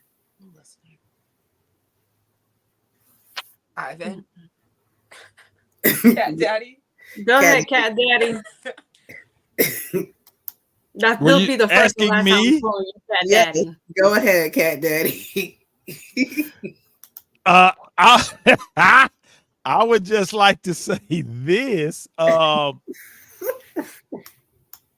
In regards to your comments, you said you were gonna quit YouTube like you was like it was a I, job or something. I help him stay here. My good You're energy and what I'm trying to put out there. okay, all right. But here's the thing. Here's the thing. I've been on and on, I guess you could say on and off of YouTube years now. And I've never taken it seriously to where I'm sitting here saying, especially if I'm not getting paid from YouTube, I've never gotten to a point where I'm quitting YouTube. I'm just giving up. I never gotten my feelings like that. You know what I'm saying? Mhm. So that and you just got up here and said me and 777 are acting like 2-year-olds, 16-year-olds, and all of this. But it's you. It's you with a lack of strength of mind that got to a point in your miserable life. I mean, to where you decided you were going to quit YouTube when nobody cares. Nobody cares. Whether it's Roz, if any of us quit YouTube, even though we didn't fill out an application, if any of us quit YouTube, nobody's going to care. Nobody cares. And that's the main thing. I mean, what you need to quit is wearing that same hoodie, because I seen you in that same hoodie last week. Quit that, and maybe you can get Oh, where you're trying to okay. go. You know what I'm saying? Because Okay. for you to sit up and say you was getting to a point that's what she's talking about. See, Kind of interesting. that's what she's talking about. It's Before kind of you can, no. See, he's interrupting now. See, before you can get anywhere, you have to work on yourself. And you saying that you were at a point in your life. This is what he said. I was at a point in my life. God, where I was gonna quit YouTube, dude. If you would have said I was about to jump off of a bridge or a building, or I was gonna cut my wrist, then I would have took you seriously. But you sat up here and said you was at a point in your life where you were gonna quit YouTube, dude. okay. Nobody would have gave a flying monkey's ass if you would have quit YouTube. If I quit YouTube and don't say nothing, I just stop getting on YouTube, nobody will care, dude. For you to get on here and talk about how people are acting, we come on here for entertainment. Ross, I come on here to have fun. can I I come on here to have respond fun. after? I don't bring my Once he's done, you feelings. can respond. 1 second. I'm not going to bring my feelings into YouTube. And I see that a lot. And that's the problem. So it makes me think of, damn, am I socializing with the wrong people? Are these people on YouTube? Or is there really something mental going on here? And why would I be in this mixed box of nuts? Why would I? I think I'm a pretty, even-minded person here. So I'm just saying, for you to say that, dude, really? Yeah. So that's not thriving. That's not thriving. You know what I'm saying? That you're at a place somewhere, and like you said, you got a wife and all that. Hey, that's what you need to focus on. Focus on daily building of your relationship with your wife and kids. There's always room to build. That's a forever thing right there. YouTube is going to be here whether you're here or not. Your wife can leave you tomorrow, especially you get on here crying about quitting YouTube. Simon, you can respond if you would like. Okay, thank you. I appreciate that. Um, you know, the most interesting thing you said in the last 9 minute segment was the fact that you watched me. And that was kind of interesting. I was like, I don't know who you are. Your name's Cat Daddy, right? But Yeah, you what? today my name's Cat Daddy. I Wait, changed wait, my name no, a no, lot. wait, wait, no, wait. You just Hold. asked me what my name was. That's my name right now. You see how easy it is to move around this thing and change your name? It doesn't matter. Nobody cares. Yeah. You gonna continue talking? You asked me a question. No, I didn't ask you shit. I look. I'm responding to your segment where you were going off on me and you were talking about me and you were saying I wear this top, I do this, I speak. I'm like, yo, how do you know that? Right? You're Cat Daddy. Why are you watching me? Apparently, you're the hottest niggas. You're the hottest nigga on earth, right? You got all these chicks around you. You know what you're doing, right? You came into a chat I You was wait, in wait, last wait, week. wait a minute, stop. You came into a chat I was in You last week wait, with the wait, same hoodie you, on. yo, You came yeah. into a chat I was in last week with the same hoodie on. You didn't even wash it. It's brown around the neck. You didn't All even right, wash you it. guys. All right, you guys. So we'll get back to that hoodie that he is accusing you of wearing. Damn, like He this. needs Look, to roll this all guy is just the time. look. But You don't know if I've got this in I do replica. want to You know address. about that? I do want Replica. to. We You know have. about that? So y'all not gonna. I'm not You gonna ain't. speak. Hey, Roz, go ahead with your show. So, Go ahead, Roz. LA Go ahead. said, "This is my wife." I think he's talking about the profile picture. There's too many people on Earth. He's laughing. HB, Dare to this. Dirty Dude is talking to HB. Ivy Dream said that she would care if you left Black Moses. I would too. We have Bob in the building. Thank you, Bob, so much for joining. Yeah, Bob, salute. I see seven still here. So we also mentioned talking about holistic health as well as alternative health. Do you guys know what holistic health is before I ask this question? Do you guys know what holistic health is? Mm-hmm. Okay. So in regards to holistic health, do you guys practice holistic health? And do No, you think those benefits are better than just Western medical health? no, In some cases, yeah. My actual doctor, part of his treatment is holistic. Part of it. Okay. Yeah. And have you found that to be more beneficial for you compared to what you've done prior? Yeah, and it's also beneficial to know that an actual medical doctor, licensed medical doctor, uh prescribes it also. When they're believing it, when they see the effects of it, that makes it even more better, being that they're supposed to be professionals. Yeah. You Mm-hmm. know, he's even prescribed, not prescribed, but reference like CBD, Mm-hmm. you know. And Yeah. this is a medical doctor. He's been around for a while. He's even, you know, suggested some CBD for, you know, just for things, you know. Uh-huh. So I'm like, and you know, hey, I'm with it. You know, Raj, you know, he's talking about the edibles. Me and my gummies. You know, we gets die. You know. Do you practice any type of meditation, breathing? Do you burn sage, eat particular herbs? We were talking about diets, paleo, pescatarian, vegan, all of those different things. Is there anything there that helps look, you? I'll tell you something, right? Fasting. I don't take any drugs. Fasting. Like, you know, I might smoke the occasional cigarette. I might Oh wow. do the occasional drink, but I don't take drugs. I Mm-hmm. worked on a farm for a long while, like, and most black men could never turn around to you and say they worked on a farm, regardless of how they trying to be holistic. They don't understand the premise of what holistic sort of nature is, unless you've actually gone on a farm and see the cycle of actually what goes on and what you're eating and what you're intaking and how that actually affects you. You're not going to understand who you are. This is the nature of our ancestors. Like, we are in a modern society. What we do is we just walk into a supermarket and we just buy whatever. Like, we walk into a mall, we just buy whatever.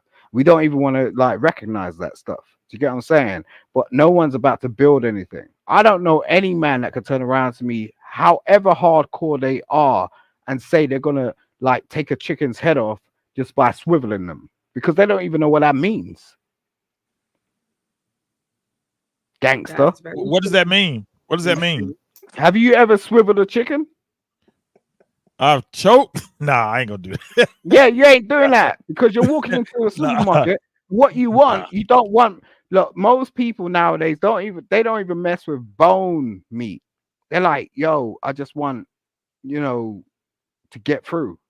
They don't even understand that stuff. So it's just like we're living in a very juxtapositional sort of society where people are up against each other, trying to sort of battle each other for no apparent reason, but at the same time not trying to learn at the same time. Do you get what I'm saying? That's the new challenge. It's like trying to get your head straight. Be with when I got my ex-wife, right? Apart from the vows that we made, my only challenge to her was, when shit goes down, I just want you and me in the tent together. I don't care about nobody else. Me and you in the tent together.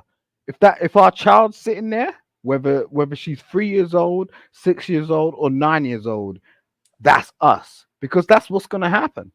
And we want to detract from this stuff like it's some sort of, you know, it's not gonna happen. Yeah, it's gonna happen. You know what I mean? But maybe not in our lifetime, but maybe in our next generational. But we got to teach our kids this, is if that's the fact.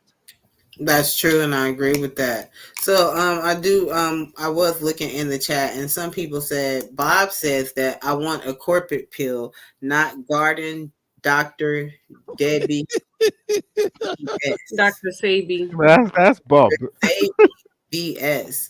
What do you guys think about that?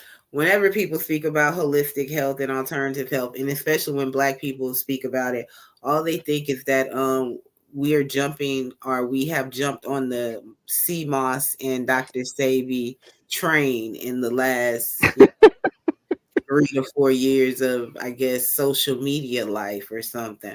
What do you guys think about that comment? I want Foxy to answer that first, if you don't mind. Um, it is a little more mainstream now. I think it's gotten a little saturated because now everybody has their own ingredients to make, or not ingredients, but they put in their special whatever to sea moss. So it's more commercialized. Yes, it's good, and no, it's not. Because what you're going to get is people just putting any old thing together and not really getting not really understanding what the nutrients behind sea moss is, and putting it with other things and making this like taste good. Medicine, good holistic medicine is not going to taste good. That's its job. You're going to go, if you're going into, like how Simon said, you're farming, or you're growing a garden and things of that nature. If you're doing a plant-based, or you're getting herbs and bitters, they don't taste good. Mm-hmm. So, and that's the purpose, so that it takes care of your body. Your body is going to clean itself out, and then you're adding these bitters and herbs to it. The other thing is that I think it's essential that we know, besides so-called food that they sell in the grocery store, and know how to do a survival, and know what certain foods that we need to have in our house. I'm one that I don't really, I am kind of vegetarian in that respect. I still eat chicken, turkey, but I don't eat red meat, and I don't eat pork, and I don't do dairy consumption. I get like oat milk or almond. But in case of a emergency, I will get some bag of beans or cans of beans and stuff, and have that sitting there. Things that could be shelf life. But does it take away from you trying to be healthier or eat cleaner? No, it's just certain things we have to be a little more realistic. And people that live in the city, in urban neighborhoods, I think it's harder to really grow your own Because like I said, we're on stacked on top of each other. Some people don't have a space in their apartment where they can grow, and that sucks, because we need to we need to know what we're eating. And I think a lot of people would be more conscious. We wouldn't have Mm, like a big health problem if they were more conscious about what they're eating. hmm. That's totally correct. And you're for I look, I don't even live in your part of town. Nisi, did you want to speak on the comment about Bob saying that he would rather appeal than any Dr. Sebi diet or anything of that nature?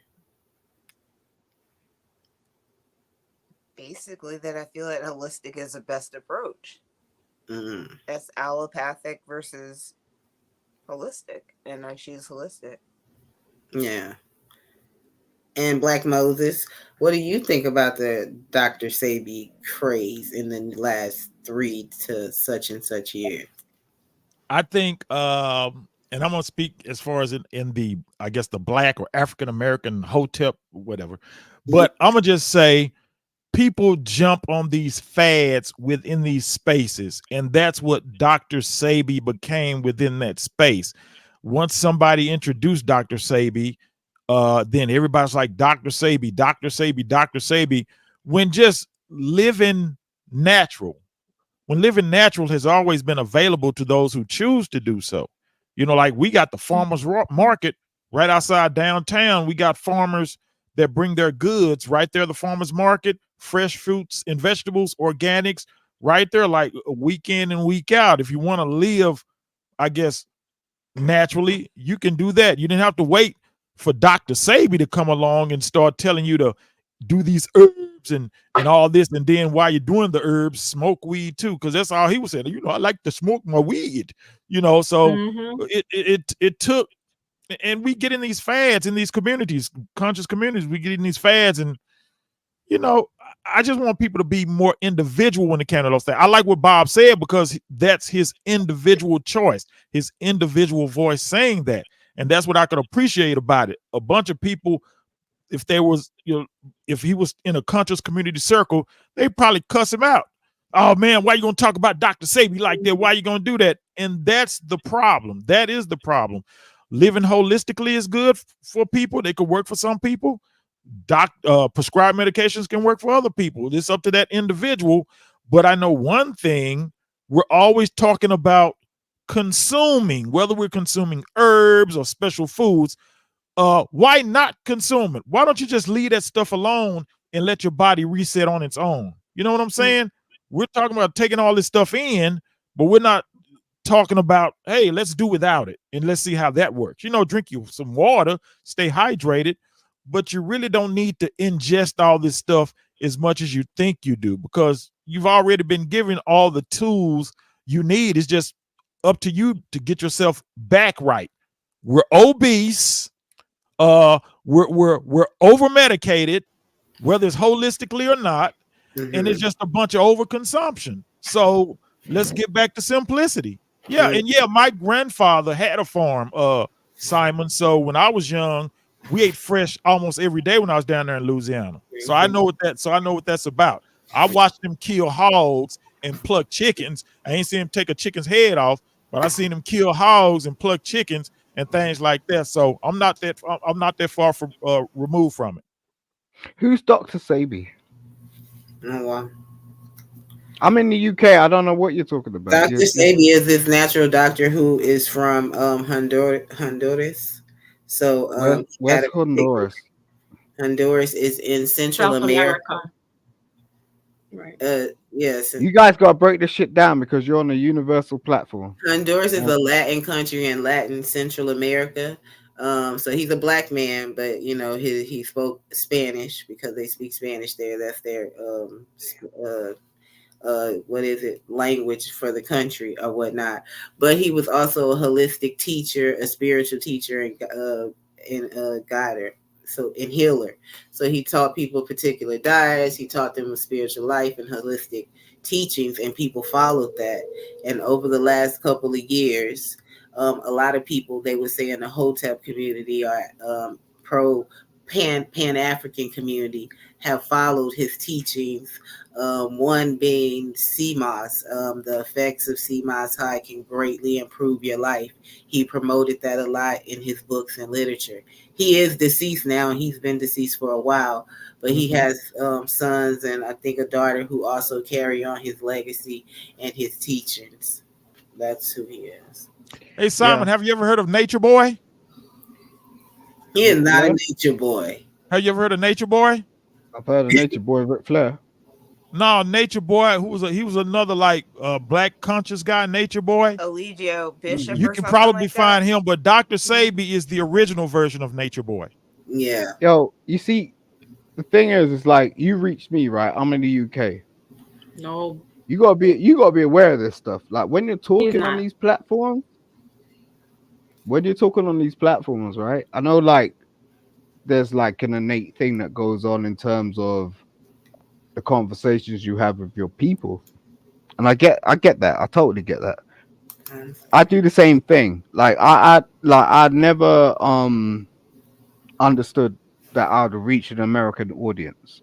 I'm from London, but the fact is, that's what's actually happening. So sometimes when we talk, like we need to get beyond the thing of, oh, we're just talking amongst each other, because sometimes people just don't really understand what you're talking about. And I've had the same thing. It's like I'll turn around and they'll go, oh, I don't even know what the hell you're saying. You know what I'm saying? You got an accent, or this is that, whatnot. And I'm not trying to be rude. You get what I'm saying? I'm really trying to understand what you're talking about. Does that make sense? Yeah. All right, cool. So you knew who Nature Boy, the American wrestler, was, but you didn't know who Nature Boy, the American YouTube guy was, right? Correct. Okay. So it's kind of like picking and choosing your information. No, it's not picking and choosing. It's the information that like is before us, and that's just, you don't pick and choose your information. Like that's school. It's like you walk into school. They don't like give you a choice, right? You didn't want to understand what, you didn't even understand what maths and English was before you walked into school until somebody told you what that was, right? So we don't pick and choose information. I think that's a misconception. It's like we choose to sort of understand, like, oh, like at the end of the day, it's like there's something wrong in society. There's nothing wrong in society. It's just who we choose to, like, to mix and blend with after we become adults, because no one's guiding us. When you're in nursery, um and if you get to have that opportunity, or post that, you go post school, college, university, whatever, now you're left to your own perception. Now we're trying to figure stuff out. So I never turn around and try and tell somebody I know better than them, because I don't. Thank you for that, Simon. Um, your mental diet is just as important as your food diet, is what Silverback orangutan says. Silverback orangutan, that is a great statement. That is another thing that we were talking about tonight, as far as killing, like, what is it? What was it? Finding. Thriving and surviving. No, the other part of it, of my show tonight was, because sometimes I forget in the middle of the show. Forgive me. How So do I better you take notes. quiet? How do you quiet the mind? Like keep making peace out of chaos. So yes, I do think the mental diet is important, and we were talking Absolutely. about remedies on that. How do you Hmm. quiet your mind? How do you make peace out of chaos? How do you handle those situations?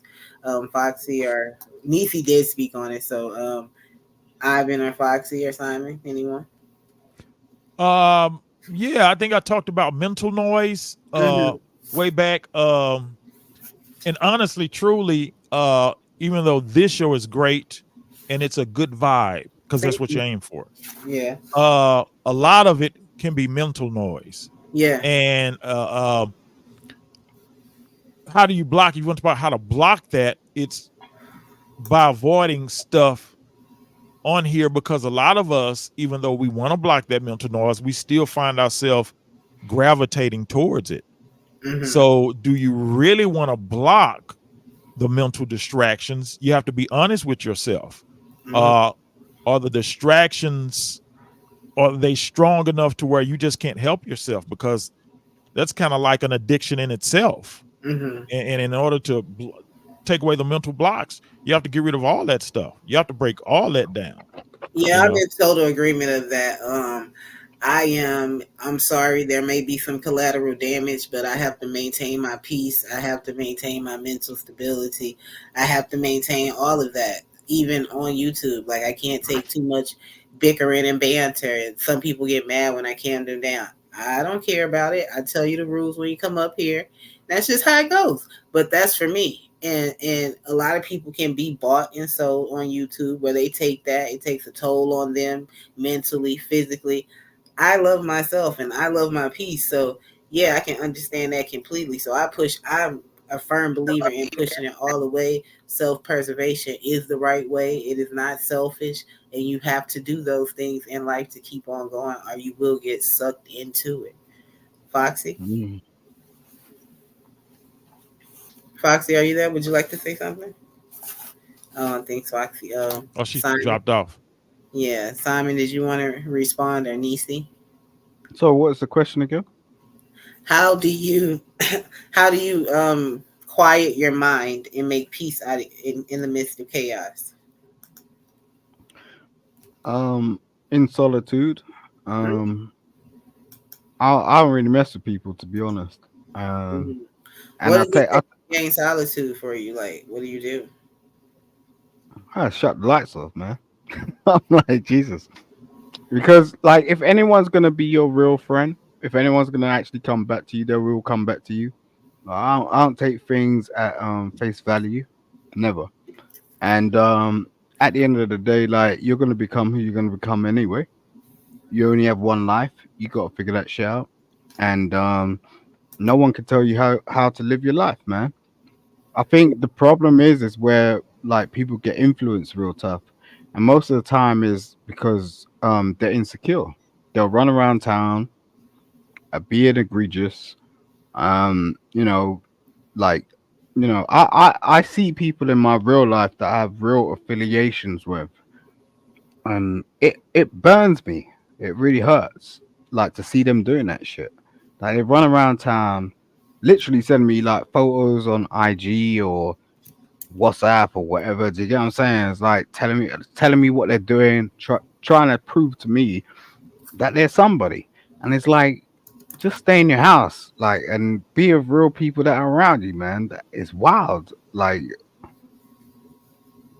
Yeah. it. Mm-hmm. Thank you for that. Thank you guys so much for joining me tonight on the panel. I appreciate that. Thank you, Ivy Jones, for being here. Silverback Orangutan. Also, 777 Network is upset, you guys. Seven Still, thank you for being here. I appreciate you He's guys. always upset, man. You don't know this dude? Like, come on. He's always Is upset. back on the panel, and I have migrated from my Jesus discussion. Christ. But I do want to let you guys know that living holistically and trying to have an intentional and alternative life is a lifestyle that you have to commit to. I myself have seen great results from it, and I appreciate the fact that I have the will to go out and seek knowledge. Um, don't just regurgitate the things you read on Google. Apply it in your life, figure out, examine it, and know that it's reputable and it means something. I had mentioned tonight the African Holistic Health book, Ivan. I'm not sure if you saw this, but if you would like it, I could definitely make sure you get a copy. I was just messing with him because I know he always got something to say. And I'm also reading How to Deal with Toxic People. It's like a short read, but when you are trying to live that, your mental as well as your physical, emotional, and spiritual are all need to be aligned if you're trying to achieve a higher self and trying to achieve a certain type of peace in life. So you guys can speak freely if you would Let, like. let me ask you a question about that. Jesus. You got a book about how to, I guess, get rid of toxic people. No, Not how how to get rid what of is it? them, how to deal with them, how to learn to tolerate and make that peace in the midst of what you might feel that person is bringing, chaotic situations. You have to burn bridges with a smile. You know that burn bridge. No, that's the problem. How to deal? Why would you even want to deal with a toxic person? You have to tell a bunch of people f you. Some people, they don't have your best interest at heart, and that's most people. They Mm-hmm. only have their self interest at heart, and you're just, long as you're agreeing with them and being like an echo chamber with them, then Mm-hmm. they'll always come around you. But I'm gonna tell you, I have Mm, associates. I don't have friends. Never had friends. You're either mm, cool, you're a good associate, or a close associate. mm, That's all it's gonna do. You're not a friend. I learned that a mm, long time ago. My mom told me you don't have friends, you don't have associates. I learned that and I understood it when she said it. And I was like 11 or 12 when she Mm-hmm. said it, and I kept that with me. Here's the thing, you don't give that person that space to, because people will always try to get you to do something. I swear I've lived this life a long time. I think my spirit has lived longer than even me, and I'm telling you, most people, and I hate to sound dismal, Mm-hmm. but when you finally find some peace, when you finally start finding peace, and which that comes with gaining knowledge, you'll find out there's a lot of people you need to drop by the wayside. You you need got to to give an drop by the example. Look, you you need got to burn bridges with a smile. You need to be happy about burning those bridges. you And Mm-hmm. need if to you give an got to tell them, example. huh? You need to give an example because if you don't give an example, people don't really understand what you're I'll give you an example. Like when you, like, let's say Ross girl, you, Mm-hmm. like when we grew up in the 90s, it became all about rap music, gangster rap, and all of that. Mm-hmm. And I still loved my Parliament Funkadelic. I still love my Bootsy. I still love my Cameo. So while everybody was jumping on this gangster rap tip, I was still listening to my R&B and my smooth jazz. So I was still in that different space. Mm-hmm. I'm still in that space. Me too. I'll even be listening to rock music when you got 50 and 60-year-old men listening to gangster rap. I'm talking about not old gangster rap, young gangster rap. Mm-hmm. I'm 50 and 60-year-old men. I'm like, so if I say, man, y'all, while y'all listening to that, I'm indifferent. And I don't care about saying it because I don't really need you around me. I don't. Mm-hmm. That's a perfect example. You won't discover this when you're young. I don't know how old you are, Simon, but when you were young, there 50. were probably some things that you liked, that you He's wanted to do, 50. that the group didn't really care about. What didn't make you cool? Like maybe they all smoke weed, they passing the weed around, you turned it down. Mm-hmm. Can That automatically could make you indifferent in some circles. You Ivan, know, can I yell at Roz real quick before I get kicked off? oh, go right ahead. Oh, just real quick. Roz, how dare you? Mm-hmm. The disrespect that I've received from you tonight has really made me question our love for one another and our friendship. Mm-hmm. I mean, you have broken the strong, thick ice that kept us above, from crashing this Titanic love affair that we have for each other. And, it looks like you really showed your ass tonight, respectfully.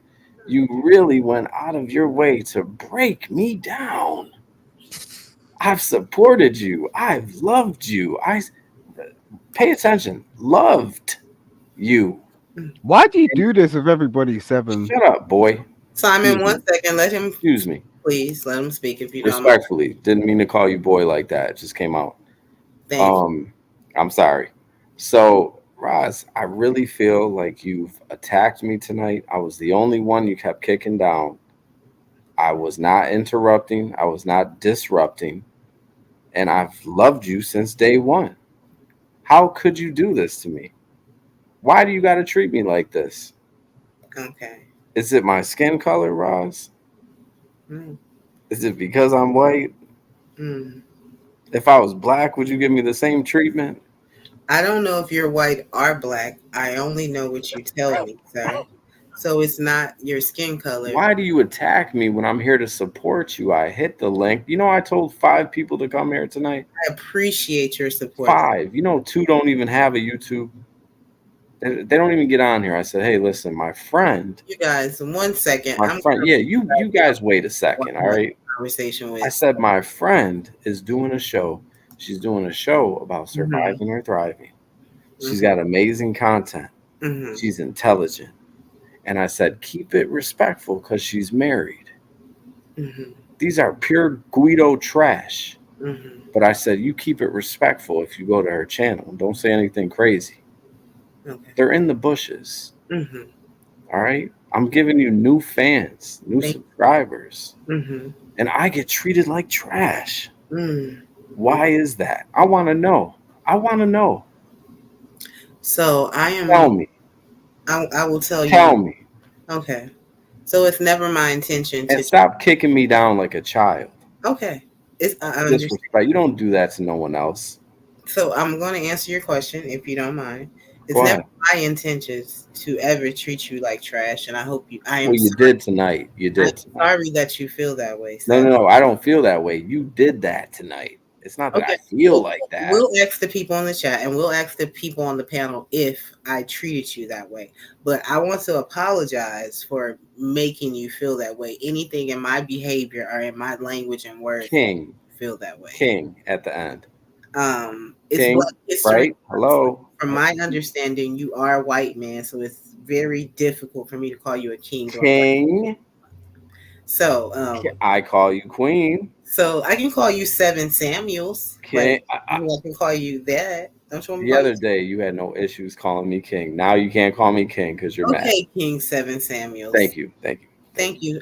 I am acknowledging the things Yes, my queen. went through, and I am very. I love you. That's why it hurts me. But when I am running a show, I love you. When I'm running the show, yeah, you are running the show. I need you to be on your best behavior. When I was enjoying the Nisi interview. But Nisi and Foxy are women on the panel, and speaking out of turn is. I wasn't. Did and you cut in and you rebutted when it wasn't your turn to speak. I let everyone speak, Seven. I said the push-up, rubbing my chest with lotion thing. That's all I said. You're speaking while I'm speaking now. These were the things that you were doing on the panel, so I had to take you down. And I didn't only take you down by yourself. I took all 3 of you guys down.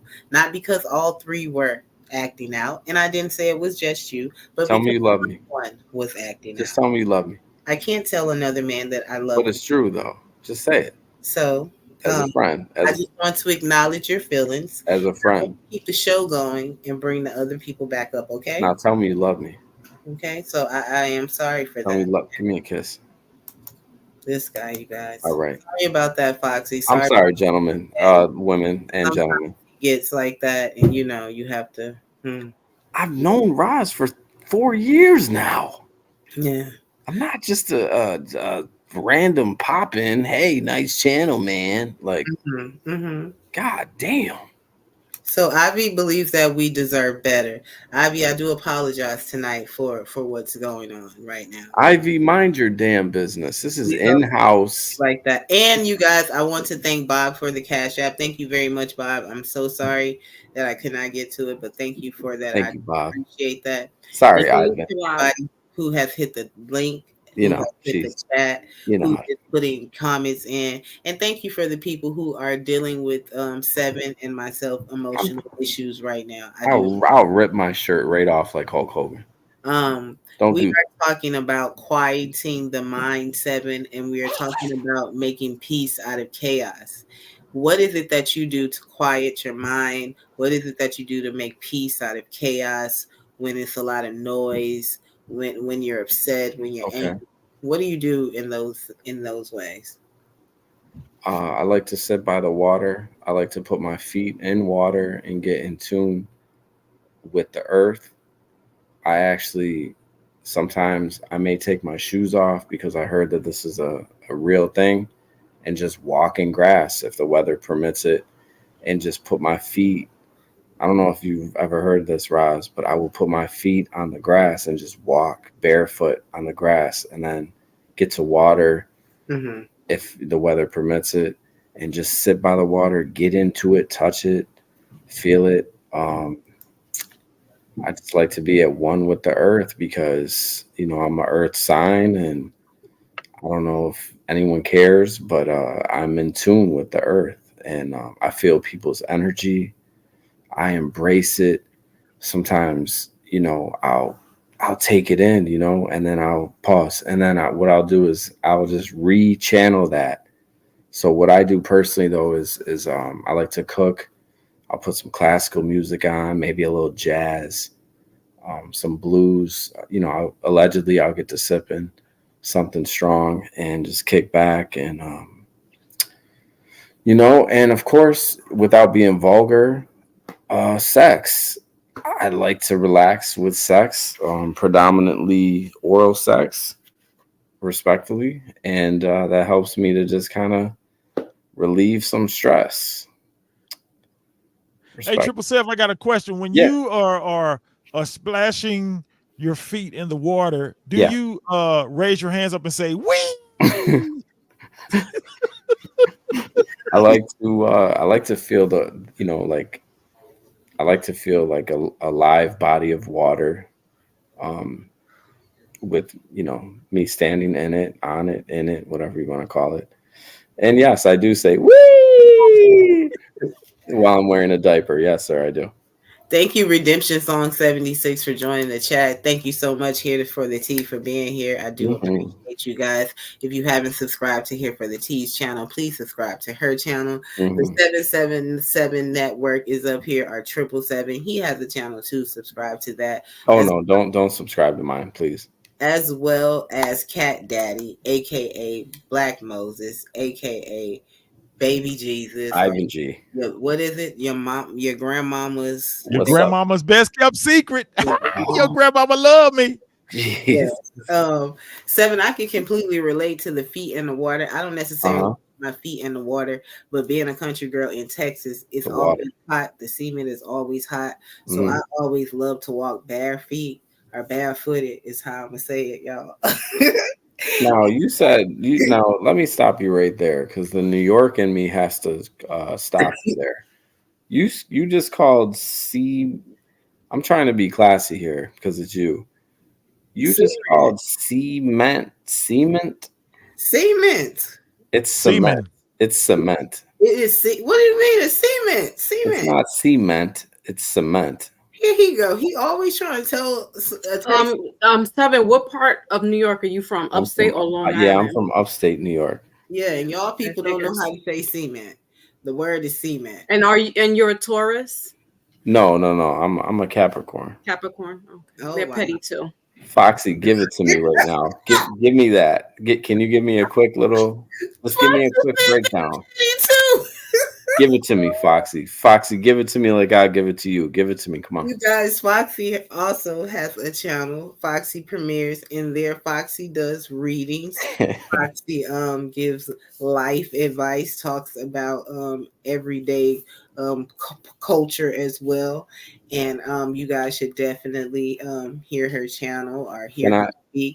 She has Let a me lot. ask Foxy a question real quick. Thank I'm sorry. you, my beauty queen. Foxy, listen. I'm in the process of purchasing another vehicle. I need your help. I cannot make up my mind. Please, I'm being serious. I test drove 3 different vehicles today, maybe 10 for the month. Can you tell me what I'm supposed to be in? Not Tell me. off the top of my head, no. She's not a psychic. I'm gonna put my hand. I'm gonna put my hand on the screen on the computer. Yeah, I'm not a psychic. I just I read know, but can cards. you just give me Spiritually, it something? comes to me. I can't help you with that. What color? Can you give me the color? Red. I do like red. I do like red too. Well, there goes your answer. You want to see Off me the in something top of red? my head. You want to see me in something red? That's what came to me off the top of my You head. want me to pick you up in that red thing I like red. Red is one of my favorite colors. So with black leather seats? That's that's kind kind of of tacky. That's yeah. it. Well, what am I supposed to get with red? What am I? I don't know, beige seats or something. Oh, so brown. I said beige. So brown. Potatoes. Okay. All right. All right. Yeah, tan. What Like part of upstate are you from? I'm in Buffalo, New York. Yeah, I was gonna say that too. Why? Can you tell? Or Binghamton. No, not Binghamton, girl. Buffalo, No. hey, girl. not Binghamton. So I digress from that. Okay. Cat Daddy, were you about to say something like you wanted to Oh say? yeah, I was gonna tell Triple Self, buy the silver Toyota Tundra truck. Buy that one. That'll work for you. That sounds Buy good. a used BMW. They hold value when you sell it. It's a free car. Buy a Lexus GS 350. The maintenance on BMWs are horrible. The cost of maintenance on them is Yeah, they horrible. are. Yep. Buy the silver Toyota Tundra truck. You won't be sorry. Or a So, Honda. Hondas are pretty good. The so maintenance is really low. I won't do a Honda, but yeah, no, I'm not messing with either of those. The So you hang BMW out with Griselda in them? Griselda, one of my best friends was one of my best friends was good friends with West Side Gun. Okay. Yeah. Oh, okay. So while we're talking about holistic living, Yeah. we all have children up here, and we're Mm. trying to live better lives, or we're living better lives. And a lot of people say you should let children be and do what children do. Mm. Do you guys think that it's important to employ your same lifestyle, the stringency that you may live by or don't live? Mm. Do you impart that on your children too, as far as diet, as far as the mental things that they should do and exercise in their minds and things of that nature? Mm. You let a child just be a child, go eat sugar, drink soda, run around, do those things? That's a great question. Well, my kids are adults now, and Mhm. they really didn't take like one of my sons. He really didn't take to sweets. He just didn't. You know, he ate a lot of chicken though, but he didn't take to sweets like that.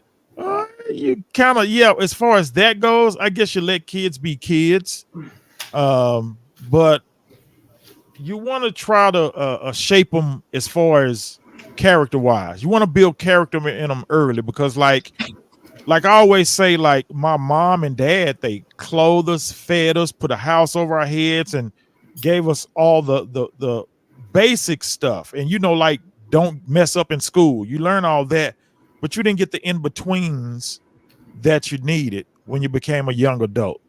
And I think that's what you need to start instilling building blocks to help them build their character to where they don't run wild and loose like we did, because I know I did, and I know the guys are around. We did. We ran wild and loose, and we did a lot of things that were of ignorance, not stupidity, but ignorance. And it's just because, like, when I think back, I'm like, man, I wish my dad would have told me this or my mom would have told me this. Like, they didn't. I don't remember my mom and dad sitting us down and talking to us about finance and credit and stuff like that.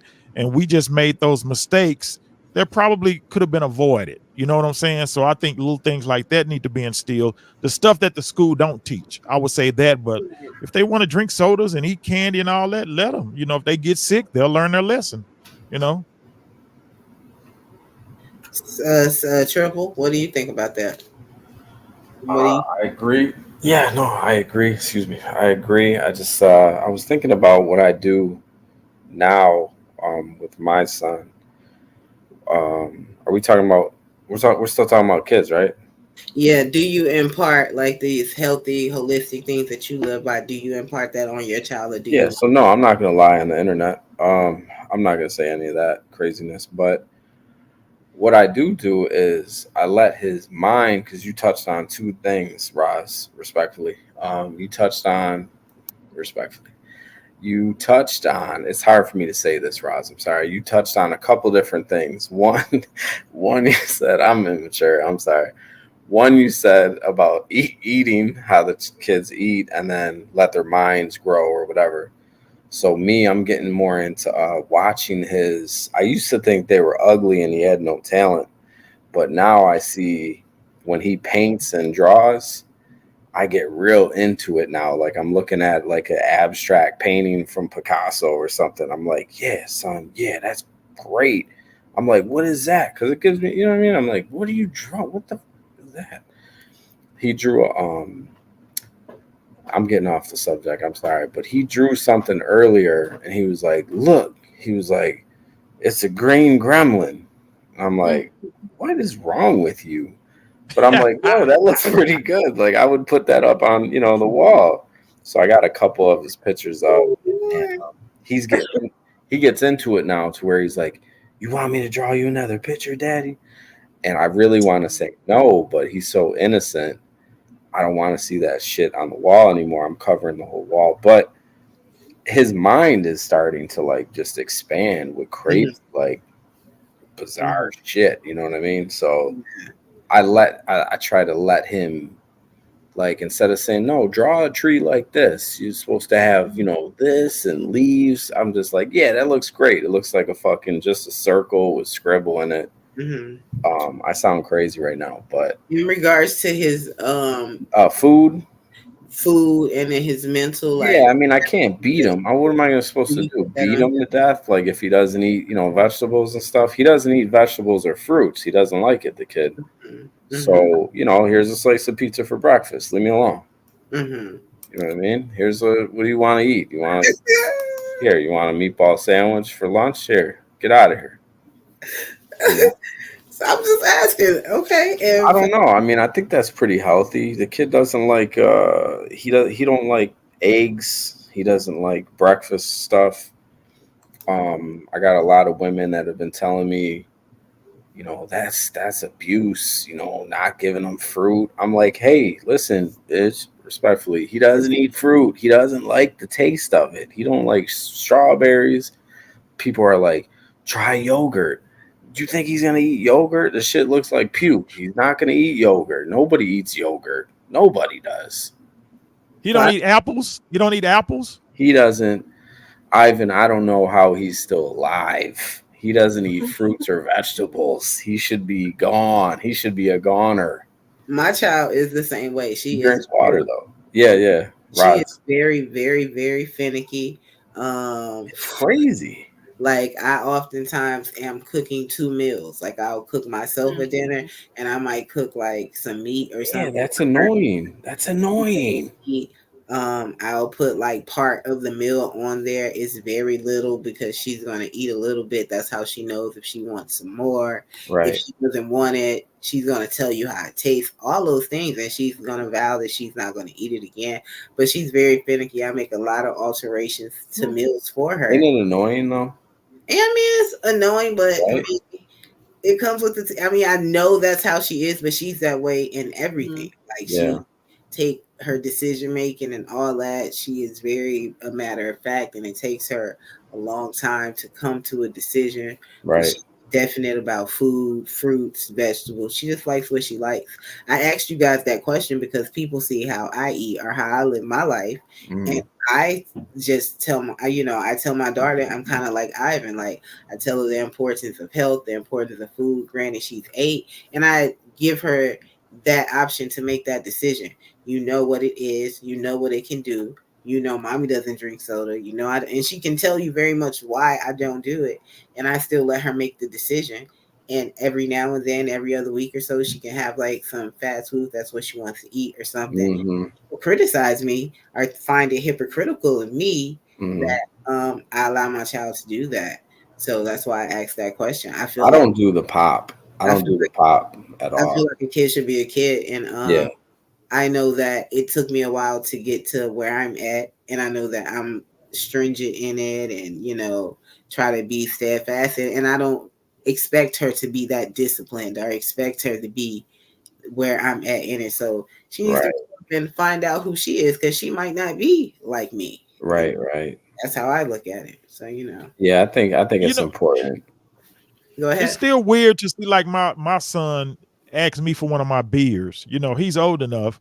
I'm like, Dad, can I have one of your beers? He'll ask for one of my, and I'm still uncomfortable with that. Yeah. And he's 23, so I'm like, I'd be like, man, no, don't touch my beer. At 41, I don't drink with my mom or drink around her or smoke around her or anything. Like, I can't do it. Like, I can't do it. So I can see how you feel that way. I don't know. I think it's generational too. Like our parents, we weren't allowed to be in adult situations, conversations. You would greet your elders and then that's it. You go off into your room. You know, my great grandparents would be like, you're seen and not heard. So Yep. it's out of respect that why we don't do, I have kind of, that. as I get older, I think that's ignorant as hell. Like how they would say, "Hey, a child's meant to be seen and not heard." Like sometimes I'll tell my son, I'll be like, "Be quiet, you listen to me. I'm the boss." And then I'll be like, "Damn, who am I? What a piece of shit I am!" Like, Yeah, I mean, I listen to her and I consider it, but at the end of the day, what I say goes, or my decision making is all yeah, of but that. they have a voice though. Yeah, Even they have a voice, right. consider it, but you make the end all be all decision because you're making that decision for their life, their safety, all of that. I think them elders just didn't want to hear kids talk. I don't think it was, Yeah, I No, think that was it too. you know. no. I think it had a lot to do with kids growing up too fast because you see now these kids, Oh yeah, that's a they're good in point. their young mom and dad's business too much. They're Right, in their right. arguments. They're a part of their arguments.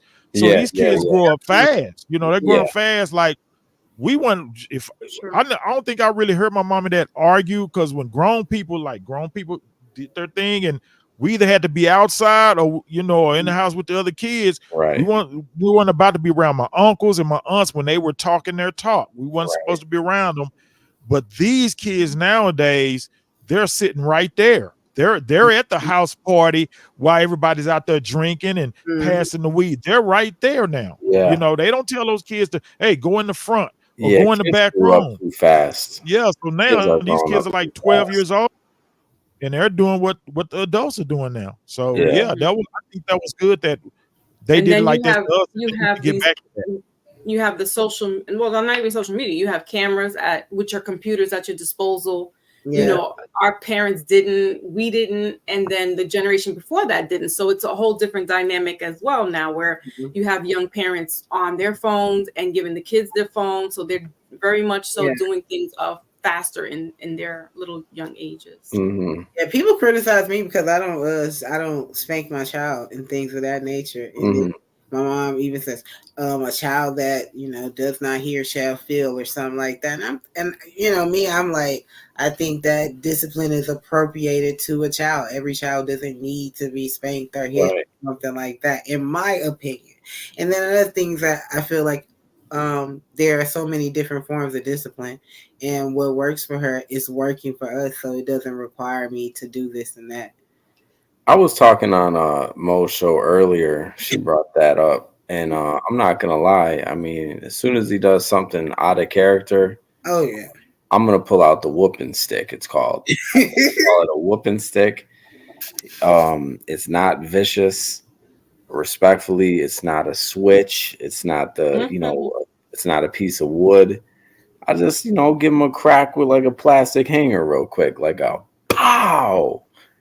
And it'll make a sound like Zeus is sending down a lightning bolt, and he completely switches his attitude around, and I Yeah. think you gotta do it.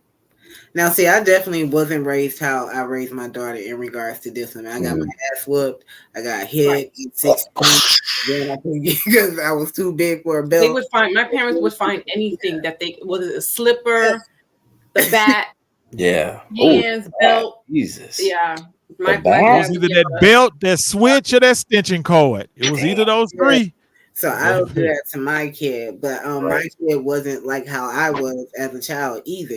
So yeah, I right. mean, you know what? I got a good kid though. I mean, I look for stuff to try to beat his ass, and there's really nothing. my daughter, she know if I curse, then she's crying because I don't curse. So if I curse, she knows I'm Right. angry. Oh, And okay. How old is your son? 7. 5. Okay, yeah. So He gets a he's good. pretty, yeah. But he's still like, not toddler, but he's a baby. Like there's certain uh you know in different age groups, you would talk to them or you would discipline them where it's age appropriate. Yeah, I mean, he called. So here's what he did. The one time where I said, you know what? I had a moment where I said, yeah, I got to beat his ass for this one.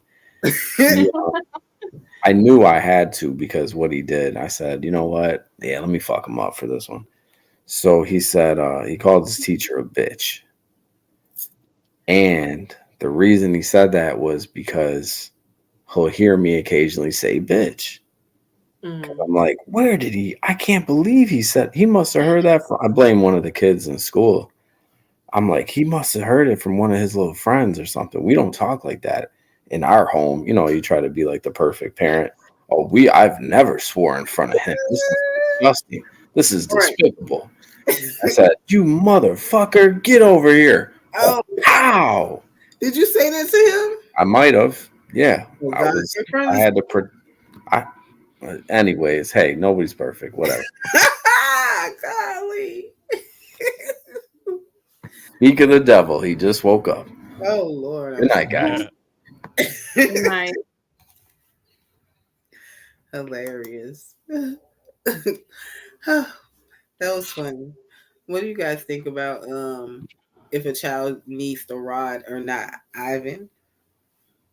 I got it. And sometimes I would yeah, I give my kids a spank when they were little and but Mm-hmm. like I said, like he said, like I really had I think my kids were good. My Mm-hmm. kids were overall good. You know, they kind of play, you know, get too intense with the playing, but it was never to where it was just out of order or where you had to spank them. So I'd say overall, my kids were good. You know, Mm-hmm. Mm-hmm. maybe sometimes you had to, you know, pop them. We call it popping. We did not a full Yeah. whooping. Like it's either whooping or popping. You Yeah. know, we don't say spanking. We Yeah. say it's either whooping or just a popping. Just give them a Yeah. pop You're gonna to get straighten them popped, up. is So what they Yeah. would say. yeah, Yep. You know, I be trying to be universal on here. I forgot popping. So yeah, that's what I get a popping. You're gonna get a yeah, good pow. yeah. Give them a That's little what they would popping. You tell me. know, I'm like, don't a threaten me whooping with a lasts a good little long. time. You know what I'm saying? You already know what? Oh, okay. Yeah. But then it got to a point where they couldn't like beat, like my father and my mother couldn't spank me anymore. And I'd be like, they took the belt. I'm like, and what? It didn't hurt. Oh, see, no. Yeah, I was bad. I was really a Yeah. rebellious I was child. every time the bell hit me, even if it didn't hurt, I was crying. Like I just didn't want to go through it. Like, please stop. That is hilarious. Simon, you came back to the panel. What's up? What you Oh, got? good. Jesus Christ, man. I mean, Simon, in one way, in one way, I want to laugh, and another way, I have like total despair because it's like, there's no way in hell I'm raising my hands on my children. oh, Right? okay. No way, no way, and I don't need to, because ultimately, your children are a reflection of you. So if it makes me think, like sometimes, like when we walk outside and we have an argument with somebody, it's like, where did we get that from? And we can turn around and go, okay, it's our parents and whatnot, but it's ultimately our character. So if you have a certain type of character, it's like, okay, so how does that sort of work out if you're actually trying to have a relationship with somebody? Because if I demonstrate this behavior to my daughter, what am I demonstrating to her in the future in terms of her future partner? Am I accepting this behavior? Like in terms of her having like this thing where it's like, look, it was hilarious. It was giggly. It was like, oh yeah, ooh, ooh, ooh, ooh. But like, let's get down to the brittle bones of it. Like, because no woman wants to be on her own by herself. And we can laugh about this all day long, but at the end of the day, no man wants to be by themselves at the same time. Like in terms of being in a relationship, we need to be a bit more understanding about what we're actually feeling. And this is why it's good that you brought this, actually you brought up, is a demonstration, like in terms of how we actually deal with people. Do you get what I'm saying? But I wouldn't want to do that understanding the knowledge that I understand and what I know. And if I was ever gonna get into a new relationship, I'd never like portray that to the next person I was involved with, because it wouldn't be a giggle situation. It's never a giggle situation. You know, we could laugh about it in the past, but it's just like, mm-mm. Mm-hmm. Simon, I'm a little perplexed right now. I'm really not following you right now. I was asking about disciplining the child and putting a rod to a child. You said you wouldn't raise your hand to a child, so I got that. But then you went into the part about the relationships and things of that nature. Does Hmm. anybody? Would you? I'm a little confused in that. Could you elaborate as into what you're exactly talking about there? Yeah, because when you're in a relationship with a woman, it's exactly the same thing like when you're in a relationship with a child. The only way I sort of got my understanding around operating around a baby, um, yeah, okay, um, Jesus, Okay. For clarity, you said when you're in a relationship with a child, it's like you're in a relationship with a what? A what? no, I said the only time I got to understand about interacting with a child was when I was interacting with them as a baby. Okay, got it. Yeah, yeah. So that the relationship I had with that my daughter's mother at that time was nothing that I've experienced in my past. So, you know, we always want to do this stuff. We want to go, okay, yeah, it's insignificant. Yeah, this person, that person, blah blah blah, and then we go to this ignorant shit. Oh, Simon's a drunk, blah blah blah. All right, cool, whatever. You want to say what the fuck you want to say, whatever. That's not the point. The point of the matter is like, have you actually been able to sustain a relationship for a long period of time, You're asking meaning a decade? Not me? anybody. Oh, okay. I haven't been in a relationship for a decade before. I mean, I've had a long time relationship, 8 years. You know, you know. I'm getting the just that you did. You just recently get out of a relationship, Simon, or what's going on? Yeah, I mean, I was in a marriage for like 10 years and then I was recently divorced. So, like, How long ago did you get divorced, if you don't mind me asking? sorry, say that again. How long ago did you get divorced, if you don't mind me? A couple of years ago in the pandemic. Oh, okay.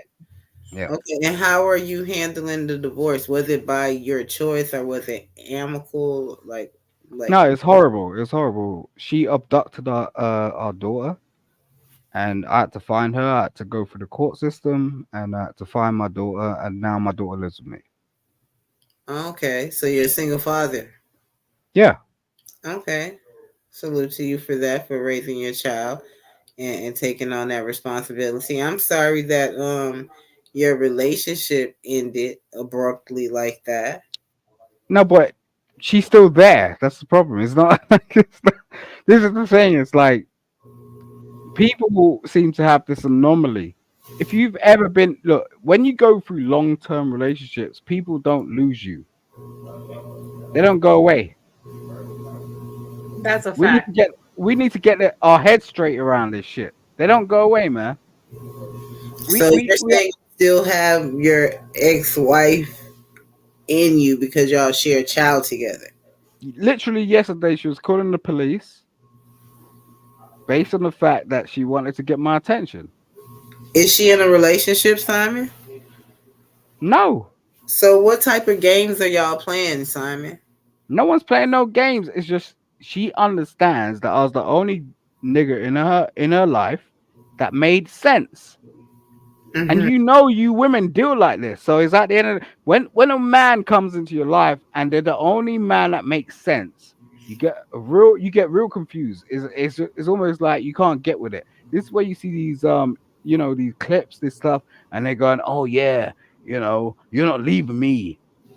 Why would a woman ever say something like that? You don't ever see a man turn around on Instagram going, you're not leaving me. Mm-hmm. So your wife. So once again, she initiated the divorce. No, I divorced her. Okay, you divorced her because she was that type of woman, arrogant, egocentric. No, no, no, no. It wasn't her problem. She went through some stuff on a pregnancy basis. So Oh, it's just like, yeah, nothing to do with that. Like, we had no egregious nature. I don't hate her. I don't dislike her. mhm. Nothing to do with that. Okay, Okay. Not So a popular conversation. I'm sorry. okay, I'm just trying to figure out why she's so prevalent or so still Because in your life. most women in the black community that go through pregnancies, um, especially when it's like not a natural birth, they Mm-hmm. go through a situation that they don't really understand, Mm-hmm. which is laid up for is laid up for the black man to sort of take account of everything else, which doesn't make sense. And this is why we have these conversations. What happens, like, if most black women, right, if they Mm-hmm. have a cesarean section, for example, they have a blood transfusion, and no one questions where this blood comes from.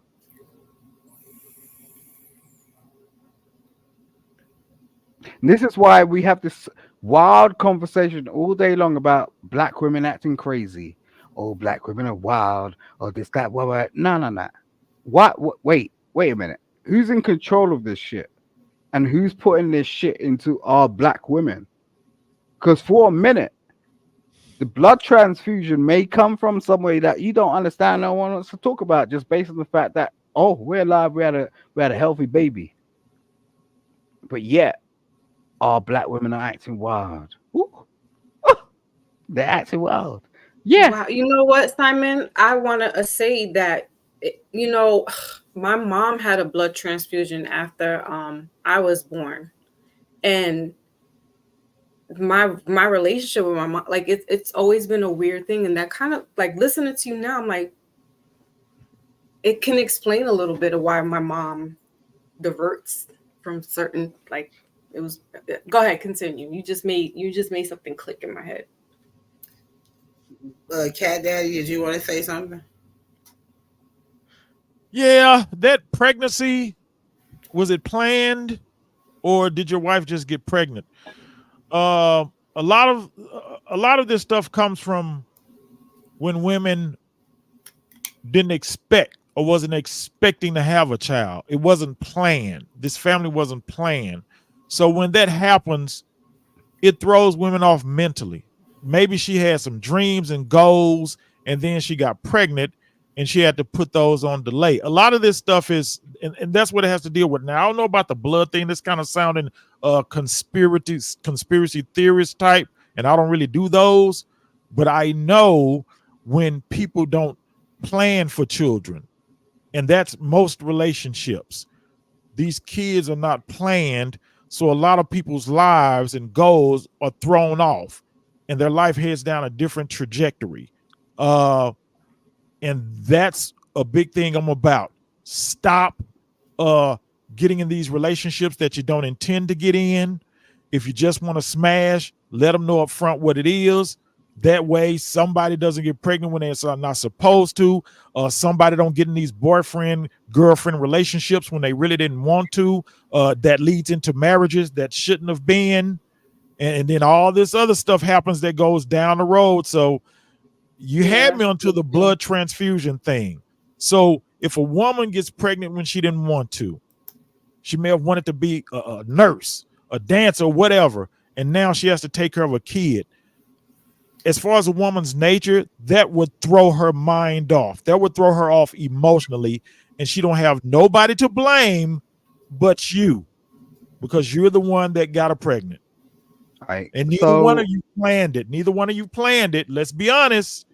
Y'all didn't sit down and talk about, hey, let's go ahead and have a baby. No, y'all was laying up and she got pregnant. all You right. know that's So, what it was. all right. All right. Okay, bro. I get you. I get you. Cat Daddy. I see why your name is Cat Daddy. Look, I'm just saying, like, I was married to my ex-wife for 10 years, okay? Now, first, in a singular sort of position, you can't compare yourself to me and telling me you've ever had a relationship like that. Prior to our relationship in the first place, I would never have a child with someone unless I vetted them for 2 years prior to even getting married, based on the premise that we was going to have a child. And it was her decision to actually go, okay, and she understood what she wanted. She turned around to me and said she already knew in her head what those children's names is going to be. Now, if you've never come across a woman like this, I don't know what kind of woman you're dealing with because that ain't a woman. You're dealing with girls. There's a difference. Like women are women. Like when you actually deal with women, that's a totally different thing. It's a totally different thing. They are voluptuous. They are sumptuous. You sort of ingrain them. You'll do anything for them. That's the whole damn thing about this whole thing about encountering black prosperity and futuristic thinking in terms of what we can do with our generation. It's a different thing. What you deal with is like degenerate sort of like people that come around and go, "Oh, I just want to bust you down. Oh, we ain't planning for shit." What kind of person you actually dealing with? That's some That's most different shit. people. That's most young people. That's No, most that young no, people. you no. Yes, How it can you is. say that when you was a young That's person most yourself? young people. Look, This is the We were this is the all most young in here, right? We were Mo, this is all the young Mo. in here. We was all No, no, hanging no. out, meeting All people right, that we like, laying up, thinking boyfriend and girlfriend when somebody didn't really want to be boyfriend or girlfriend. this That's dude look like that's he's young 12 years life, old. especially in that 18 to 25 and beyond. That's really what it is.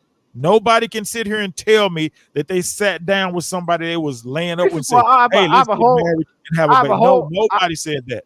I have a whole problem with Nobody. It's why rare. black. It's I have a whole rare. problem. I have a whole problem with why black American men turn around and say black American women ain't shit. I have a whole fucking problem I with don't that. say that.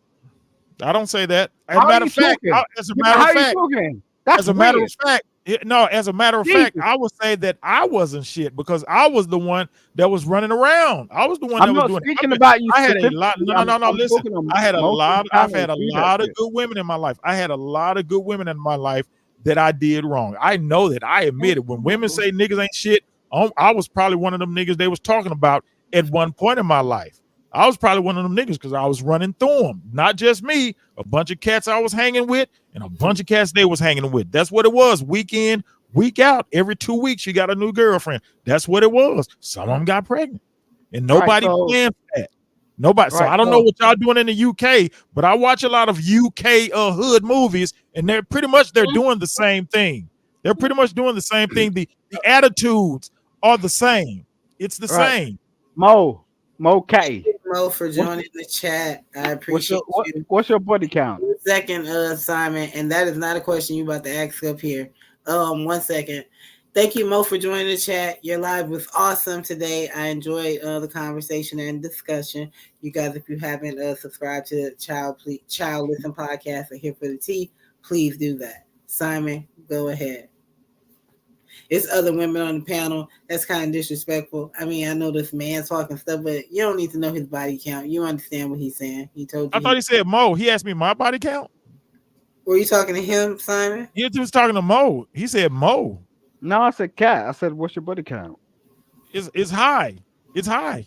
All right. I'm gonna tell you. All I can say is it's high.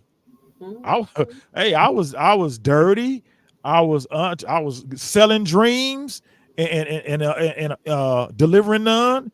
But hey, it is what it is. That's what it was. That's what it was. And you know what it comes from? Like I said earlier, I wish my dad would have sat me down, but my dad was busy handling business and working and raising nine. There was 9 of us. He couldn't just sit me down. He would have had to set all the boys.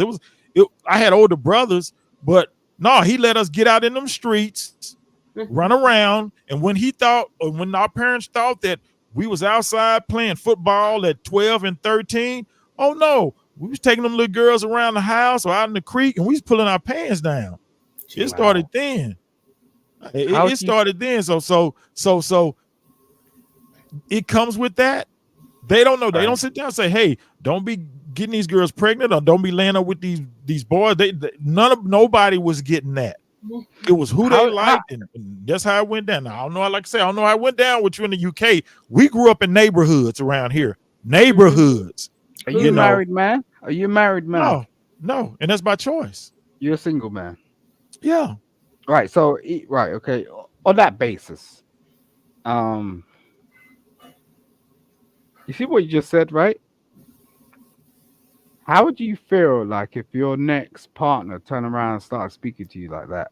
like she was pulling her pants Let down me around the neighborhood. one second, Simon. We were talking about embracing life challenges and things of that nature. Have you embraced the divorce that you have encountered? Have you dealt with the grief that you've encountered from what you're going through? Seems like Yeah. a lot of heavy feelings towards this divorce, and Now, what? Yeah, the thing is my thing's about advocacy. So it's like, when I hear a lot of people, like especially men on panels, when they turn around and go, oh, we have to go through this whole 50-50 thing. And like, if we get involved in a relationship, especially if we're going to get in a marriage, um, that a divorce is a big deal. And it's not actually that much of a big deal. Like, we're not in that sort of society anymore. Like, you can literally just file for that shit overnight and claim what you got you to don't claim think if you're it's a smart big enough. deal, or do you believe in God, in a God or in a faith? I'm Catholic. Okay, and what do they say about divorce? You shouldn't divorce. So, you don't think that divorce is a big deal? I do think divorce is a big deal, but I Worldly views. I didn't divorce out of my own nature. Mm-hmm. Like she got sick. That's a different thing. So I don't blame it on her, and that's why I'm still in contact with her because like I feel pity on what the fuck's going on because it's crazy. I think there's something else going on. She Is got it Um, marriage and sickness and health? Don't they say that when you get married. married and sickness and health? Exactly. yeah, but if you're endangering your child in some wild crazy shit and involving like drug niggas, no. Like no, I'm sorry. Like I'm still stuck by her, but I'm just saying, like, it is what it is. Do you get what I'm saying? Like, I ain't gonna stop her from seeing her child. I ain't doing that stupid egregious shit. Like there's some antagonistic stuff. I still love her.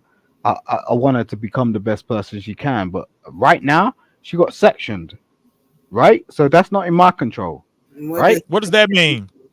What You does know that what mean? section? You don't know what section mean? See, you're saying stuff that we don't understand. You see how that Right. works So now? right. So she got section, meaning that the authorities took her into a mental health facility, okay? right? Out of my control. Mm-hmm. That's why I divorced her. It wasn't sort of like a thing of I wanted to divorce her. She went out of her mind, literally. So it's like, I can't do anything about that. So Yeah. how old was the child at that time? 5. Did Can you women have know? postpartum depression even if the child is 5? Can they still have it? I don't know about all that shit. I Yeah, mean, I'm like, asking the ladies. I'm asking the women. you can okay. have postpartum is when you have an influx of hormones that don't leave your body. So once those hormones leave and things of that nature, then no. But you can have depression. You can have any other type of mental illness. Did you know that she suffered from mental illness or something like that when you were with her or before you started dating her? No, it's literally the birth. And they do this to black women all day long, and I'm gonna bring up a book about this because it's literal. Like this is not a new thing, and black men seem to sort of pass this by and talk about it like it's some like you know. Say that black women and Latino women get the worst treatment in medical care, in healthcare, and in regards to pregnancies and birth. They don't get the best treatments. They leave them in pain longer, forcing them to have C sections and things of that nature. Hmm, Um, why though? Why? Because they're the next generation. They lining us up for this shit, man. It's wild. It's mhm. really wild, and people don't even want to clock onto it, or they don't even want to talk about it. It's like, oh, I'm just in my moment. I just want to get my nut off or some shit like that, and it's just like, nah, nah, nah. Like we're in relationships. We should understand this stuff. Like, this is our children's children. So I don't know. I feel a bit different about it, but anyway, we could joke about it. I like to have a joke. I like to have a joke. Like, Mhm. So you stick by her for her mental health issues, and you try to keep her daughter in their relationship. yeah, I'm a single father, so I've literally had to go through everything as a Hmm. single father, and which That's me talking like that will mean nothing to a man. That has nothing to do with that sort of situation. You know. I mean, I think that some men can have compassion and empathy from that situation. They possibly can't relate to the issues that your wife had, but there are men who can relate to divorce. There are some men who can relate to being single fathers, but they Hmm. can't necessarily walk in your shoes. But I think like we are up here offering compassion and listening to it because we can hear in you that there is something that is still going on or that's actively going on. I think Well, that I I'll think give that an is I'll give an honorable. example. I'll give Go an ahead, example. Simon. I think that is honorable that you're still sticking by your ex-wife in regards to her mental health issues and in raising a child. I think that you're showing your daughter a great father and a supportive man in a co-parenting situation. Um, but I also think that you need support as you're going through this too. All right, so one, it's not co-parenting, right? That goes out the window. But I'm just saying, two, like what it taught me was what women go through, because I near to understand any of this sort of stuff, like because like men talk about like single women like they're trash most of the time. It's like, oh, you got baby fathers, you have multiple kids, all this XYZ. You have no damn idea what it takes, because like on a simple premise, um just taking a child to school is a big deal. It's a real big deal because the government's on your ass. Yeah, it is. Like men don't think about this shit. They're like, oh, are you taking my son to school? You taking my daughter to school? Oh, with disenfranchised. Nah, you don't really understand this. On a look, bro. Mm-mm. Now I'm gonna come at you. It's gonna be a different game. Like I'm telling you, like on a basic level, waking up in the morning when you got such like you got feelings about doing something else, you got feelings about doing like your own shit. You're actually giving up your life just for your child, the Well, child that you don't even want to raise, based on the fact that this dude has walked away or some shit. Mm, is it your wow. child, Simon? It's everybody's child. I got like five sisters. I feel their pain. I'm not saying it's me in particular, but I do understand now that I'm in that situation that God has graced me to be in this position to speak on this shit because Mm-hmm. no one else is gonna do it because I Mm-hmm. ain't seen it anywhere else. So until someone else pops up and goes, okay, listen, it's half time right now. I got my daughter for a whole week. Mm-hmm. No one's popping up. No one's turning around going, oh, I'm gonna offer you some solace. I'm gonna offer you. Everyone just talking nonsense. Like it's just like, oh yeah, okay. Why ain't we as black community people turning around and go, oh, I'm gonna support you. I'm just gonna send you an email. Go, oh, okay. I see what you're going through. No one gets that. Mm. Yeah. You know, that's what I find the problem. That's a challenge. You get what I'm Foxy, would saying? you like to say something to Simon? Huh?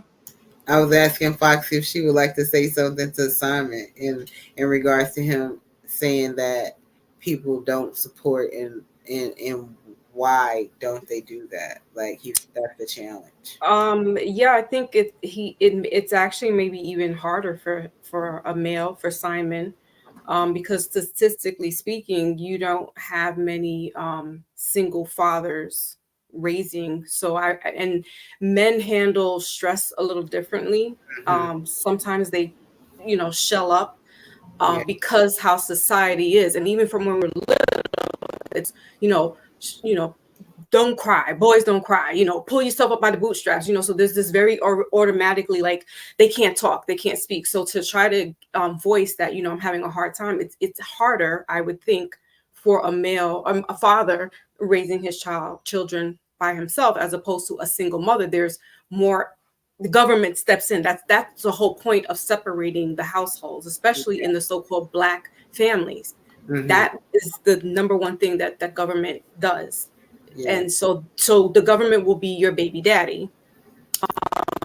So I empathize with Simon because that it can't be that easy. And I want to say, I don't know the I heard of a statistic that, but I don't know the numbers, is that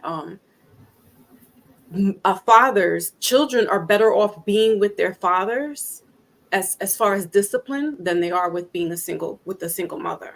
Yeah, I've heard that Um, too. yeah, and I'm like, you know what? That makes sense because my father, although I grew up with both my parents in the home until I was 10 years old, they got a divorce. My father like was the one that told me like how to properly clean myself, grooming. Like I would be in the bathroom watching him shave and just be in awe and enamored. And he was the one like, if he smelt a whiff coming, he's like, go get your funky behind in the bathtub. And not to say that my mother, she didn't groom me like that. My father was very observant, like paid attention to the little things. And it was like, oh, okay. So, maybe, Simon, could be our Yeah, success story where, now he's voicing out, these someone, things that some, most people someone, don't. someone in the chat was like, "That's what the grandparents and aunts are for." Mm. Um, some people just don't have that. I mean, this is the thing. Like, people make stereotypical views about things. It's like my mom passed away when I was 16 years old. I've never known my father, so therefore I've never known my grandparents. Um, Like, I literally grew myself up. Like, no one taught me how to do shit, but yet I'm successful.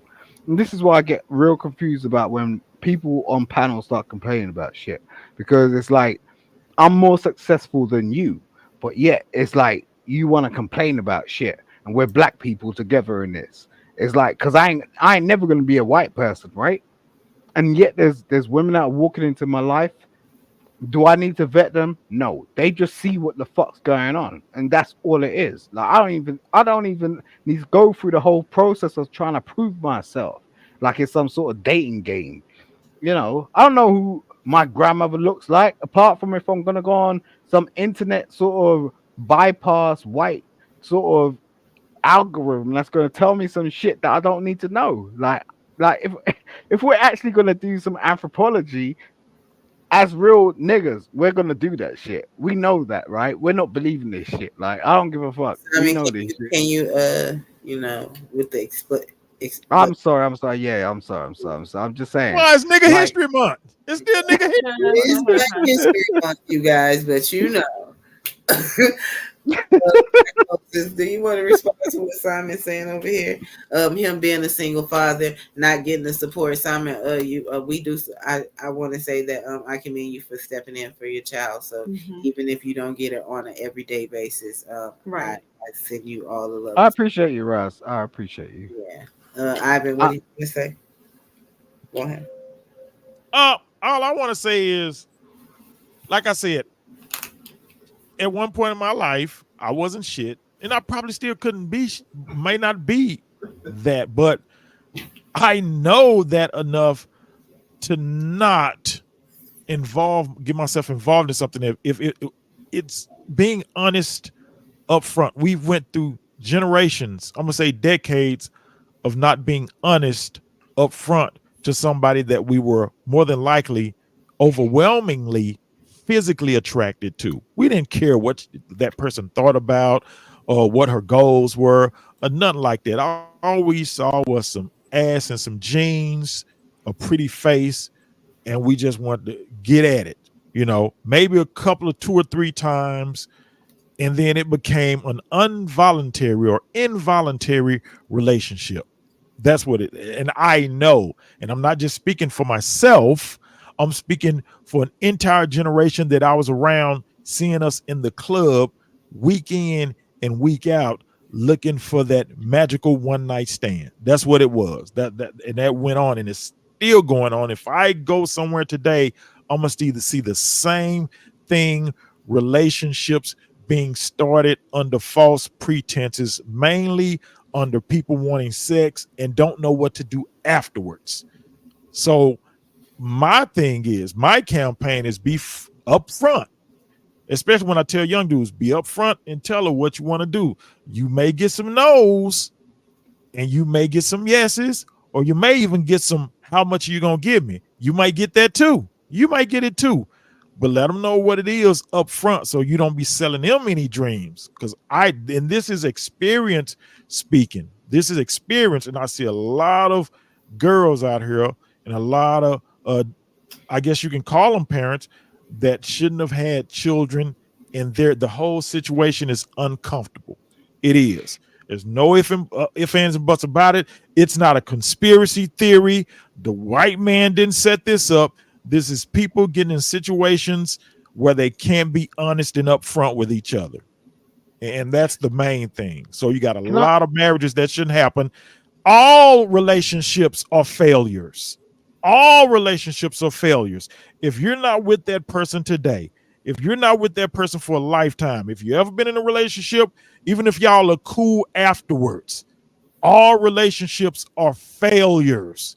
Marriages break up and this, that, and the third. All relationships are failures if it wasn't till death, and you will not know until then. So if you had a boyfriend or girlfriend and you fell out and we broke up, this, that, all relationships are failures, even when there are kids involved. Can I lean on that for a second? Just for a second. Yeah, go ahead.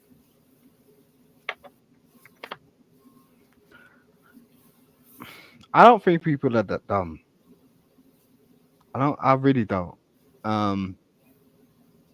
And what you want to be telling people is really all relationships are successes. Oh, no. There's a reason. No, hold it for a second. Some women can't give birth. Some women actually spend a lot of time trying to do that shit. Like they do IVF treatments. Like they're trying to work it out. They'll go through years and years and years of trying to give birth. What you're doing is you're leveling your level of success to everybody else's success, which is the difference. Women who are actually able to give birth, whether they got 2-3 children and not actually got on with their baby mother, baby father, whatever you want to damn call it. This is a thing that we're indoctrinated with, understanding that we're lower and below the threshold. Like where really we should be celebrating these women. If a woman can give birth, a woman should be celebrated. Period. I don't give a damn how many children she had and where she got that shit from. What are you talking about, bro? It's like you're constantly pushing the negative narrative. You're constantly pushing the negative narrative. Yeah, most women can have kids. But here's the thing: what you said. This is what you said. This is what you said. No. This is what you said. Now, if a woman is proactively searching for ways to have kids, then that automatically tells you she wants to have kids, right? That automatically tells you that, right? She's not trying to do it accidentally. She's actually trying to have kids by what you just said. Oh, what? You got women out here who are not trying to have kids getting pregnant when they had plans for their lives. Now their plans have been thrown off, possibly for years. Monique is a prime example. Huh? I said Monique is a prime example. Having her son and following her dreams of being comedy, and now they having a strange relationship. Exactly. Exactly. These examples are right in our faces every day. But you just said, you gave an example of a woman who's going through things to have kids. If she's going through that, that means she wants to have kids. So if she meets a man, she can honestly and truthfully tell that man, hey, I want to have kids. And if you're not ready for that, then we don't need to be doing whatever you're trying to do. See, that's the truth and honesty that needs to be made up front. That's the truth. Now, here's the thing. It's a few women back in the day. It's a few women that told me, hey, I want somebody that we can get married. And I just sat up there and sold that dream. Yeah, me too. Then after about 4 or 5 runarounds, I was ready to keep it going. I was ready to move on. Look, if the right woman came across to me and she had 4 kids, I don't give a fuck how many baby daddies she's got. I'll get with her because that's I know you, not me. Listen, I know that I could top that shit. That's the whole point. Like Yeah. this is evolution, and we seem to forget this shit. We want to start acting like we're some sort of degenerates. Oh, we can't top this person. No, The whole yeah, point, no. the whole point of it is like, yo, it's like, what are they reaching for? How come they are doing it? You're not thinking about this. Like as a man, you're going, oh, I can't compete. That's all you're thinking because you're thinking I'm gonna have Can't to compete compete with with what? a Can't next compete man, with what? a Can't next compete with man just what? based a next man based on the fact that Can't she's got a compete with child. what? Are you Dude, not dude, listening that to me? those are my parameters. Those are my parameters. You scared. If you're okay with a woman that has 4 kids by 4 baby Scared as daddies, fuck. then those are your standards. Those are Right. your standards, not Nah, mine. you can't Not do it. mine. That's all it is. You think But by you doing that you're supposed to be stronger than the next man that chooses not to be with a baby mama? You think yeah, you're stronger? I think And yeah, you're then weaker. you have to take into consideration why is she in this situation and there's no fathers around. You know Yeah. what I mean? Yeah. Like there's got to be something. Then she's got yeah, to be like the this. common denominator. I'm not jacking that. You can't. I'm not gonna look at somebody who has 5, 10 kids and they're not. Yeah.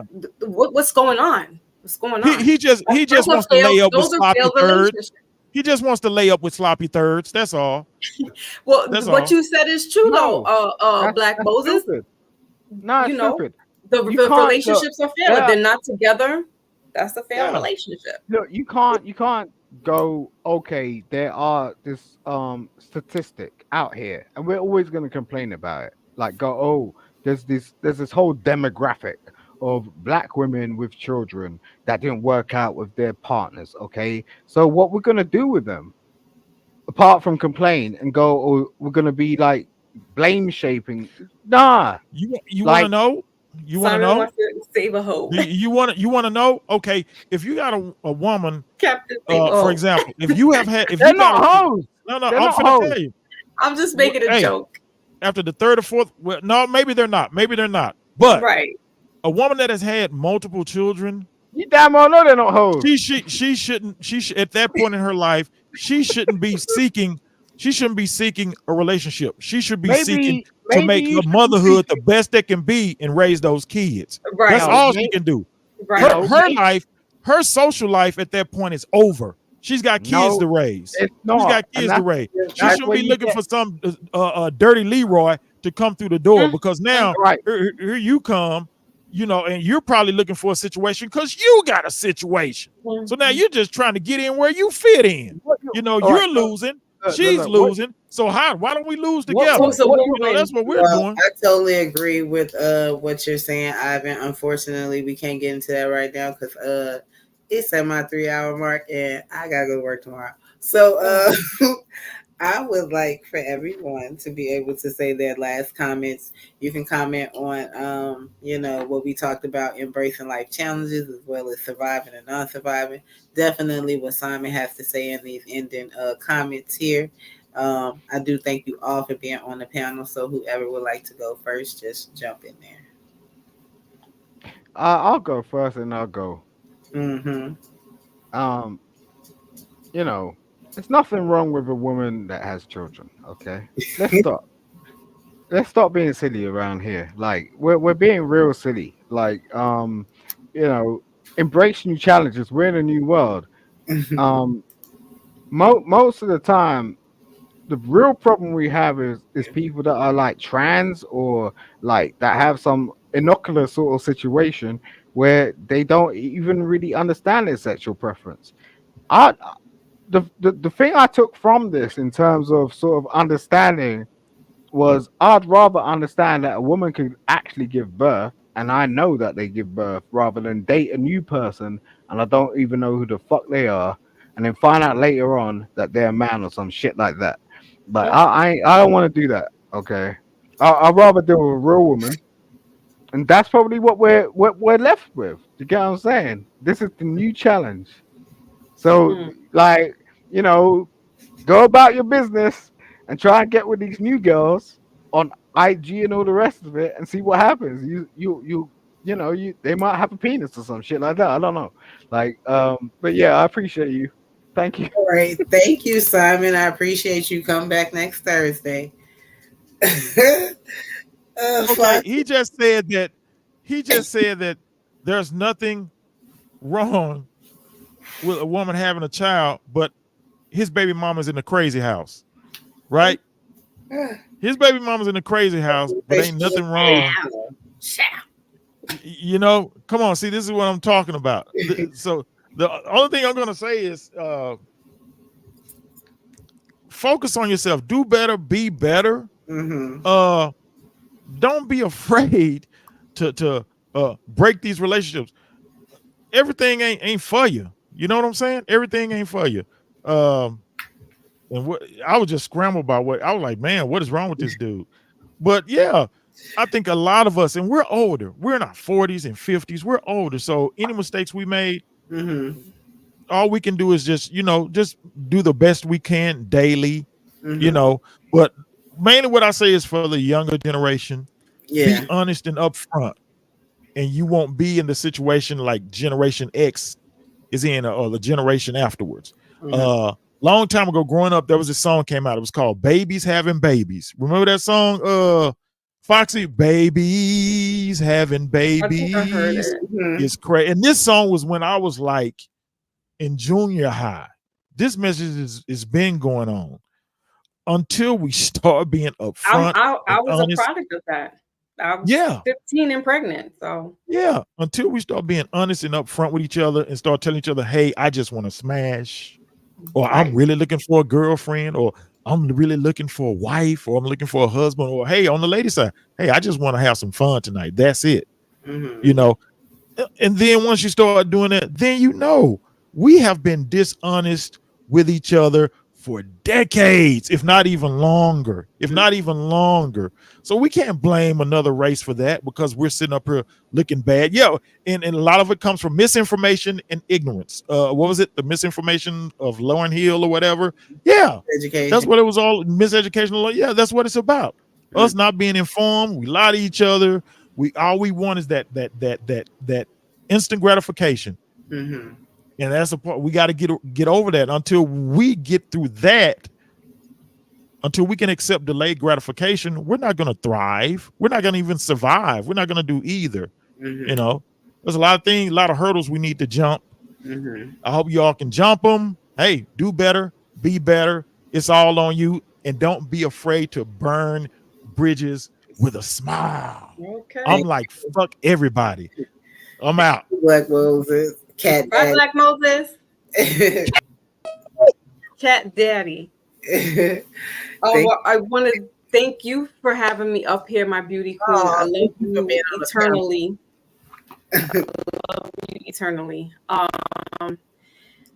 As far as thriving and surviving, I think that it's a cycle. I don't think, in my humble opinion, that it ever stops. I think that it intertwines with each other at some particular point. Like in the beginning, as children or even teenagers, you may be surviving, or in your family, maybe your family, didn't have a lot of money or whatever the case may be. So you've always kind of been in survival mode. And then you come to a point where you feel like you've arrived. And so now you're thriving. But life has a way of throwing monkey wrenches in life. Mm-hmm. And so you almost come back into that surviving mode. Yeah. And so you have to like just really roll with the punches as much as you can. With mental health, there's nothing wrong with seeking therapy or group counseling or group therapy, because sometimes some things are so overwhelming, Mm-hmm. right, that we need to speak to other people, Mm-hmm. not just our family and friends, because they will be there, but it's almost like Mm-hmm. you need a biased ear to hear you. Yes. So there's nothing wrong with getting that type of help. Yeah. And so that this way that you can then thrive. Yeah. And I mean, I wanted to travel and I couldn't. And so now I'm at a point where soon come I can really like thrive and just live a little bit more than I have. Yeah. Oh, thank you so much for answering that and those closing remarks. I appreciate you so much for being on the panel. It was a Love you. pleasure. And you stay all night. I love you so much. Yeah, right. Yeah, I love It you was, so much. it was meant to be. And my baby girl to come see you in New York, you and DC. So yeah. Yeah, I was thinking that, like, just have like this little coffee, tea, chai, or whatever date, Yeah. and get to have a group hug and just Yeah. chat. That'll be awesome. Yeah. Thank you. Have a Okay. good night and kiss your You grown too. babies for me. Okay. Some adults. Good night. Good night. Oh, you guys, it has been a wonderful night. First, I want to thank Nisi for joining me tonight, for joining the panel. She got out, like at a reasonable time. She stayed longer than I expected, so I am forever appreciative for that. Her insight, her conversation, all of that. I'm just blessed for that. The fellowship on the panel and offering what she could offer to you guys as well as myself. I want to thank Foxy, of course, for being on the panel. Black Moses, aka Cat Daddy. We also had 777. HB hit the panel. Who else did we have on the panel tonight? I am so forgetting. Simon was on the panel tonight. Simon, kudos to you for what you do for your daughter and your ex-wife. I hope that it works out and that it's a positive situation. It can definitely be hard being a single parent and being a parent, period. So I just want to encourage you to keep on going and do what it is that you have to do for her as well as yourself as a man. And know that the community does support those who are doing for their children, whether you're a single father or not. I know it says it contributes to a statistic. That statistic has already been created and you're taking on your responsibility. So salute to you. Thank you guys. Thank you, Silverback Ivy Dreams. And you're right, a baby mama is not the title for a woman who has been married. I totally agree. Foxy, Redemption Song, Ja Logic, thank you so much for staying here for the show. I really, really appreciate that. Mo Love, thank you for coming. Here for the tea. Thank you for coming. Lionel Suggs, he dropped in. Thank you so much. I appreciate you. Seven still within the chat. Also, Bob came through. Thank you. And thank you for the cash app tonight. If you guys have not hit the like, please hit the like. If you have not told someone that I do have a channel, please tell them because I do want to get some subscribers here. As I said, we have a lot of people who stream. So if you haven't subscribed to any of those channels here for the T, 77 Network, Chaotic Truth Live, Midlife Grow Logic. This might be risky. Black Moses also has a channel. Mo Love is on with her sister as well. Also, there are a lot of people, The Blackish Cracker, Foxy Premieres. She has a wonderful channel, you guys. She has Mindful Mondays. Um, she also tells you a lot about astrology if you're into that and want to find out some things about that.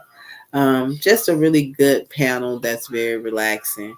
So I thank you guys tonight for joining me. I thank you guys for the support. I will be here next Thursday, 9 o'clock, 9:15, maybe 9:30, but I will be here.